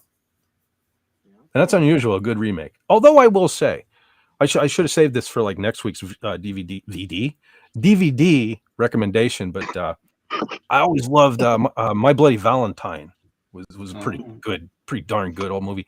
The remake to that is actually pretty good. But the only thing is now you're gonna think I'm smoking something here when I say this, but there's a nude scene in the remake that was like totally ruins the movie for me. Like if they Really? it's so long and gratuitous, and take that out, and it would be maybe even better than the original. But still good, still a good movie. But I don't like all that scene could be cut out. You'll see if you guys ever watch it. But both of them, My Bloody Valentine and the remake, are both pretty decent. Okay. Well, the nude scenes can, some of the slasher / horror film, they can be gratuitous and overextended. You don't need it. It needs to be just enough. We're not here seeing an adult film. We're here seeing horror. Yeah, exactly. Yeah. There's a time and a place for it, and of course, a Friday the 13th wouldn't be a Friday the 13th without some boobage here and there. But I mean, it can be overdone. Yeah, and I think Halloween, the original Halloween had just enough boobage in it. Yes, PJ Souls. Yep. Very PJ nice. Soul. Although the thing is, Matilda May ruined all nude scenes for everybody in every movie when Life Force came out, because she was nude halfway through the movie. John, perfect body. We are so brothers from another mother. I was just this week trying to remember what the name of that movie was. Life. That's it. I was like looking on Amazon trying to type in things, movie titles. That's it. Life Force. I got to track. Yeah, and that was free on Tubi a couple of months ago. Oh, sweet. Yes, I do. I remember that scene too. Pop Culture Minefield says, I hate when I go to bed early to miss the live streams. Yeah, that's the bad thing about doing the short ones. So many people had the opportunity to pop in and out. One of these days, we're going to do a really, really long one. And maybe that will be the Star Wars related one. But also asks, was it a guy that was nude in that scene? No, it was a woman. No. It was a woman, surprisingly, because a lot more male nude scenes in movies today. Yay. But no, it was a woman. Eek. Wait, it's this. No one needs to see a male nude. Like, there's no need for any male to be nude. Corey Feldman, you would have liked the Blob remake. Corey Feldman was in the Blob remake. Well, I already kind of biased towards not liking it because I can't stand Corey Feldman. I don't remember Corey Feldman in the remake. He is. I don't think he was in the Blob remake. No? Not the one I'm thinking of. The one from 1988. If that's the one he's talking about, it was Kevin Dillon was in it. I don't remember. He was the only big name. I hope not. That's one thing, man. I'm a big Friday the 13th guy, but man, I hate the fact that he's in part 4. Corey Feldman. Totally, I don't know. It's just something wrong. It's not right. But, I mean, I know he had problems growing up and all that, but he's become obnoxious. Well, he has. Well, his two best roles are in Goonies and The Lost Boys. Yeah. Hey, Goonies is about the only one I can even tolerate him in. Oh, he was great in The Lost Boys, man. Yeah. I don't know. I'll have to watch Lost Boys again. I haven't seen it in decades. I don't know. I kind of felt like that was a chick flick back in the day or something. Maybe I'll appreciate it more now. It had its element. Yeah. I don't. Oh, The Lost Boys. That's what. Remember, Gary and Andy, Steve and Andy. Yeah. They all did a remake of part of that, The Lost Boys. Yeah, they redid one of the props. I think it was a bottle. And yeah, that's right. Yeah, and they walked around. Didn't they walk along a pier or a boardwalk? It was a railroad bridge. Yeah. Okay, I remember it now. It was fun. PCM says a lot of nude scenes in Life Force. Now I definitely got to track that movie down. Yes. See, that was one of those. That was when Fett was a little kid and used to sneak down and put on HBO, hoping to find all these gratuitous nude scenes. And most of the time, you let down. But I remember Life Force didn't let me down. You know, I remember watching. Me and my brother watch stuff on YouTube usually, and I know the channel's garbage, but they have some good countdowns. You know, top 10s or whatever. That Watch Mojo. They did a video of the most iconic nude scenes in cinema. And anybody want to take a wild stab at number one? I mean, it's kind of obvious if you think about it, but I don't know because I don't. I'm just having follow those so many nude scenes flash before my eyes right now. I can't choose one. Yeah. Hint, it's got Sean Penn in it. Fast Times at Ridgemont High. Yeah, with Phoebe Cates. Yes. He gave that number one. Yes. Well, I see. Phoebe Cates was the most beautiful chick. Yeah. Oh my gosh, she was amazing. Like Doug Nelson says, you know, she was all right. Jason Love says Nightmare on Elm Street 3, Dream Warrior, The Fly. So Nightmare on Elm Street 3, that was a weird thing. Okay, speaking of gratuitous nude scenes, okay. Now, I was at an age there where I was finally getting into horror movies, and my mom and my dad, no, they weren't big on that sort of thing. So my brother-in-law, who my youngest sister, she's 10 years older than me, so she was already married and out of the house while I was still a kid. Well, her and her husband were like, here, we'll take you to movies tonight. We're going to take you to see Dream Warriors. You know, I'm like, oh, cool. I get to see, and I don't have to sit there and be embarrassed because my mom's there. So if there's any nudity and stuff like this. So they had already seen it in a movie theater. So they knew the movie. So I'm sitting there. My brother-in-law is sitting right next to me. And when it comes to that nude scene with the nurse, he puts his hands over my eyes. The bastard, man. I'm like, yeah. He's like, oh, I thought it was funny. I'm like, I didn't think it was funny. And every time I see that news scene, I'm like, I didn't even get to see that the first time in the movie theater because somebody thought it was funny. Well, that's the thing. You missed out with Life Force because it's, you know, great on a TV, even a large screen TV. But when you've got Matilda May in that movie, larger than life, 20 feet tall. Thanks for rubbing it into it, man. Oh, that was pop culture.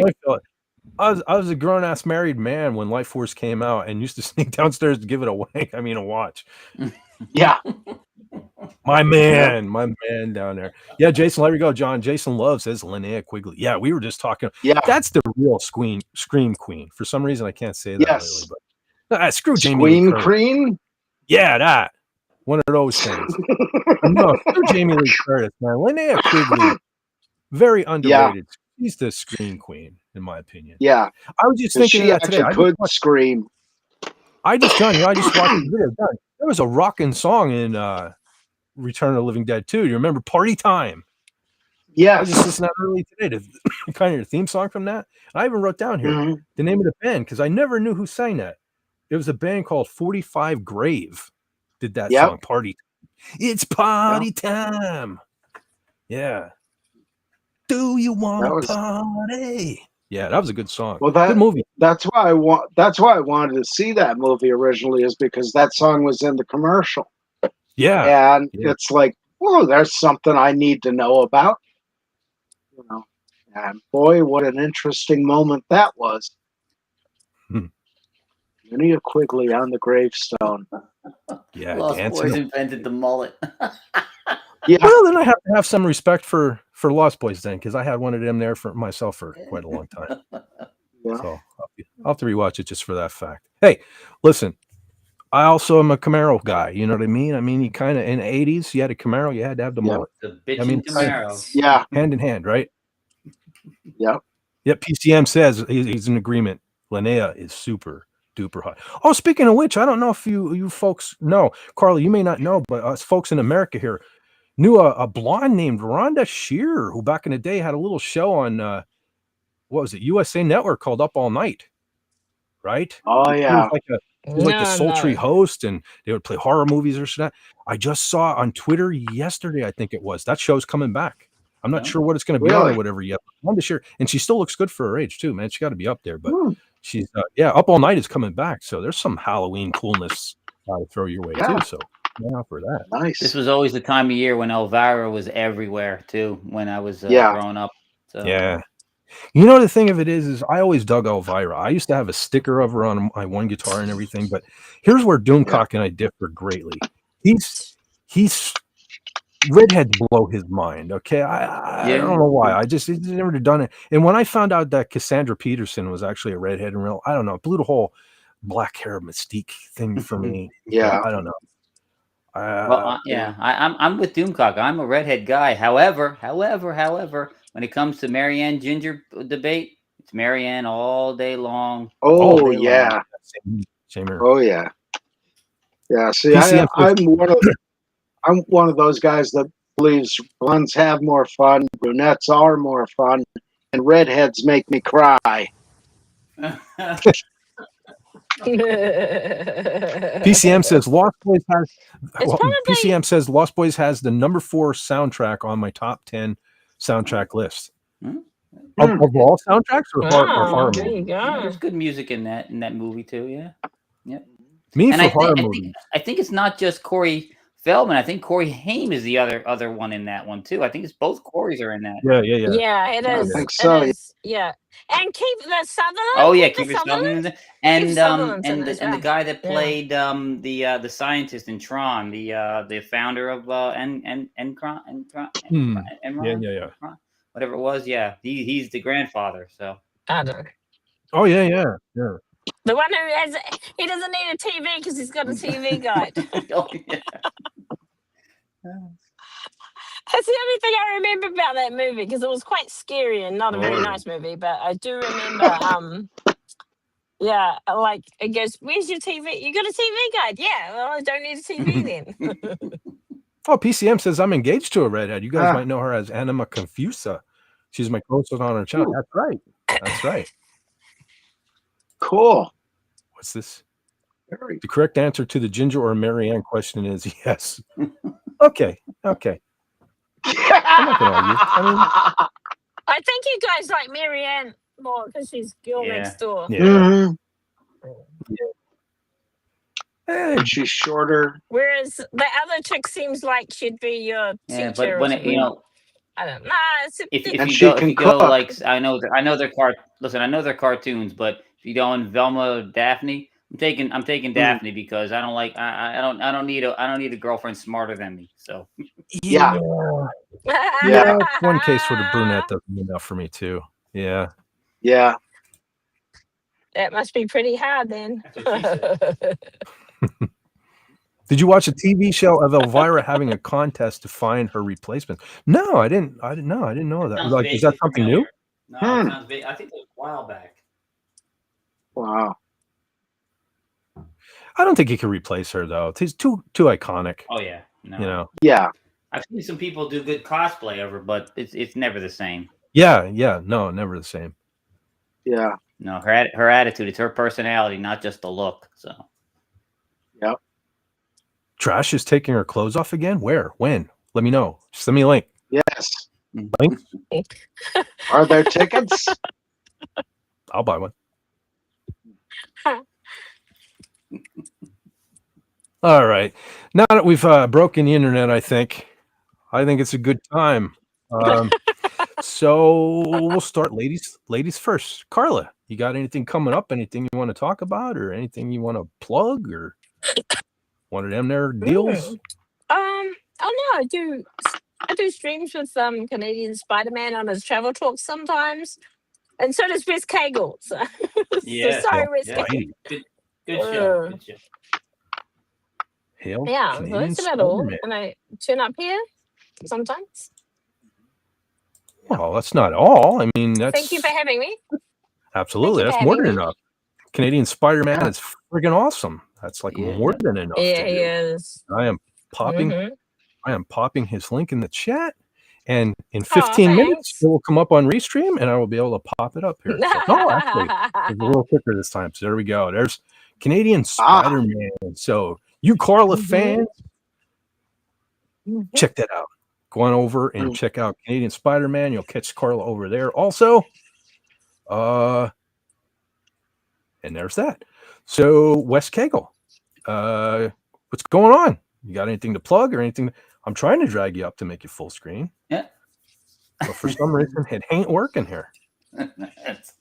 I'm way more important. Okay, well, we're gonna go back to this. Ah. We're gonna do this. We'll have to do it the hard way. So there we go. There we go. Oh, okay. Now I see what the avatar is. Now I get it. Now I get it.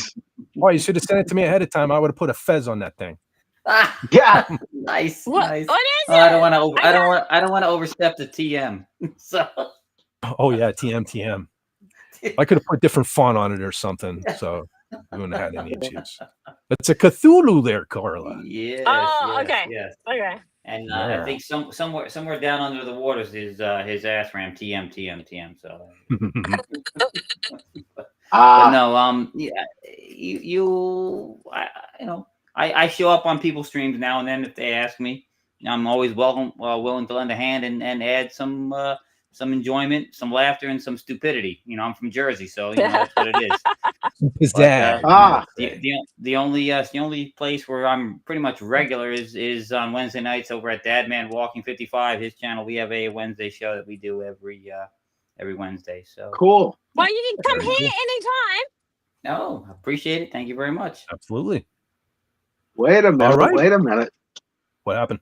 TZ says she showed how to put on her fake boobs, the wig, makeup, and how to act like Elvira. Yeah, I saw the boobs, but I was trying not to miss any key elements that Wes Cagle was putting out, so I didn't fully read it. But I saw the boobs. Oh, I caught that right. Yeah. She showed how they were fake. They were? Were they fake? Now I can remember years ago I got a hold of, which I wish I still had it. I had the Playboy she was in, and I don't think they were fake if I remember correctly. I think so. That you could put them on anyway. I mean, they may not have been like legitimate, but.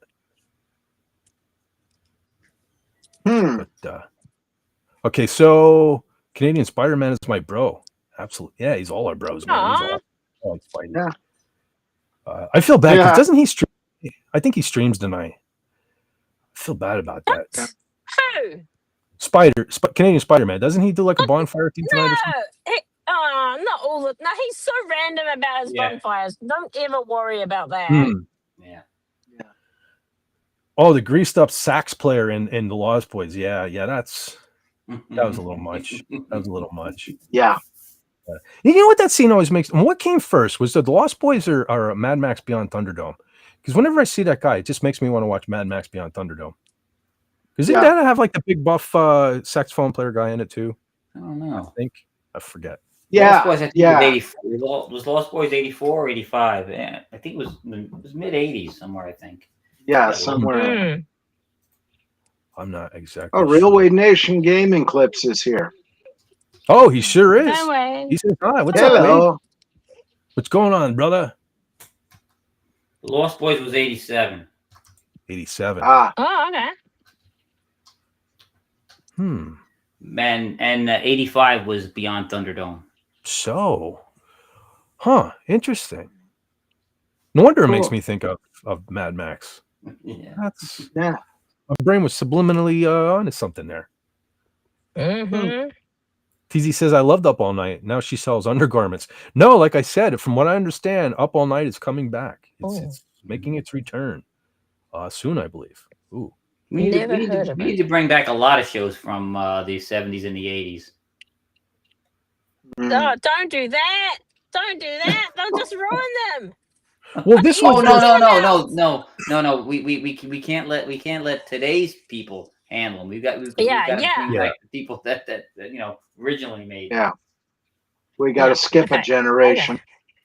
Well, this Rhonda Shear thing, she was just like a host, kind of like Elvira, like when Elvira hosted horror movies. Yeah. She would just pop in before and after the commercial breaks and show her boobs and then say, back to the movie. That's basically what Rhonda Shear did. She's going to do that again. Wow. We had a local guy here, John. I don't know if you remember him. It was on the USA Network, Commander USA. He was he looked like he could be a lawyer or something, but he would just throw on like a mask and a cape, and he would come in every day. It was almost like Mr. Rogers. He'd walk in and look like a normal guy, put on his super suit, and he would take a cigar and burn a smiley face on his hand. And yeah, he would talk. I forget what the name of his hand guy was, but yeah, he would do, people. yeah, hey, he would play like B horror movies or even C or D horror movies. They were so bad. But I would watch it just for Commander USA because he would do all kind of kooky things. But we had like some people had like that Svengoolie. You know, there was Svengoolie and all those people. We had Commander USA here. I remember that. Yeah. See, I'm so old. I remember Dr. Shock, and that was back in the 70s. And Saturday was Dr. Shock's Horror Theater, and Sundays was Dr. Shock's Terror Theater. And I guess he was on out of WPHL in Philadelphia. That was long time ago. Which the one fellow had we Hatchie had local? Oh, that was WNEP. John, you remember Hatchie? Oh, WNEP. That's right. Hatchie Malachi. Remember that? The kids' cartoon. Yeah. That was cartoon. Yeah. And occasionally she had Uncle Ted. Uncle Ted. I saw him. That wore a fez. The ponytail. The fez and a ponytail. He came to my kid when I was in school. I met him. Yeah, Uncle Ted. I met Uncle Ted. Oh, so you guys had Uncle Ted. We had Uncle Floyd. Uncle Floyd. Yeah, I met Uncle Ted at the Kingston Armory when they did the Fine Arts Fiestas in the 70s. And he was selling all kinds of magic tricks. I got the magic bunnies that were just like fake sponge bunnies that you could roll up and put between your fingers, and suddenly there's a whole lot of bunnies. And he had this, the toy guillotine thing, and he kept having people come back because they were cutting their fingers open with it. Oh, okay. Yeah, you're doing the. That was a bad day. I'm glad I checked before I looked. I saw here that Pop Culture Minefield had sent me a photo of Elvira from High Society magazine, and she's in all her red hair glory. She's the curtains match the drapes. They do. Yes, they do. Yeah, whatever that thing is. Yeah. Thank you, sir, for sending me that. Man, that was nice. I'm just glad I didn't pop it up on screen, or the show would have been over. Yeah. You know, you guys, I don't know, in the New York area, we had Channel 11 WPIX. They used to. I'm sorry. It was Channel 7. It was Channel 7.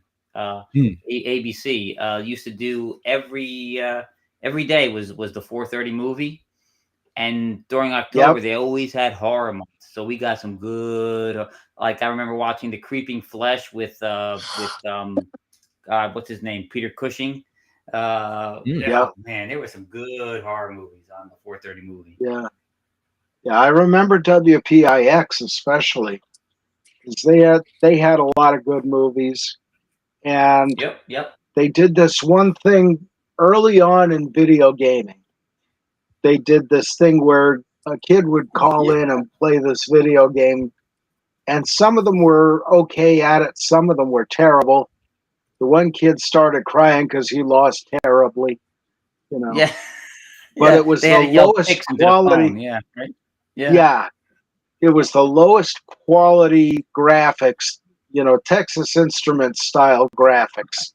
I mean, just awful. The best game that they had on that was where they had the spaceship that looked like the Cylon Raider that flew across the screen. They had to yell "pick" when it was in the crosshairs. Yeah, the basketball game was the worst. Oh, some of them were bad. TZ says early Cassandra cable What? Cassandra showed off the fake boobs, kind of like a chest plate, and showed how she glued it on. You know, looking at this picture now, behind the scenes, looking at this picture, they were substantially bigger as Elvira. Yeah, she was not well endowed. Not quite. Yeah, not quite. She had the typical redhead boobage. They're redhead. So she didn't. Boobage. Nothing wrong with what she has in real life. No, just no, saying. nothing at all. Nothing at all. Yeah. I love them. I love them of all sizes. Oh, absolutely. You don't discriminate here. I say that all the time. But yeah, you seen one okay, pair, man. you want to see them all. Yeah. Yes. See. You want to see them all. Yes. See. In I'm like a Braille, blind yeah. man. I see with my hand. Yeah.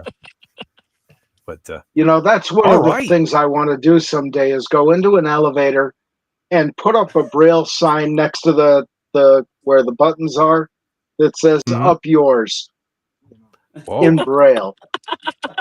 Diabolical. Fez is diabolical. Yes. Yeah. Okay. I'm gonna jump off now. All right. Yeah, Well, we're gonna thanks. wrap this one up. So Carla, thank you so much for stopping by. That was awesome seeing that scenery tonight. I don't know why. It's Yeah. always awesome, Hi. but I really enjoyed it That's particularly good. tonight. It You're was welcome. cool. Very So nice. thank you. And always, you're always welcome here. Thank you. Anytime. Yes. See you So later. And okay, it was I'm gonna nice do my Miss wrap Kegel up. came. Yeah, Yeah, you well, do it. You Brother do it. West, man. No, I'll wait. Yeah, thank you so much for being here, Brother John. Of course, man. It's like Yeah. I don't know.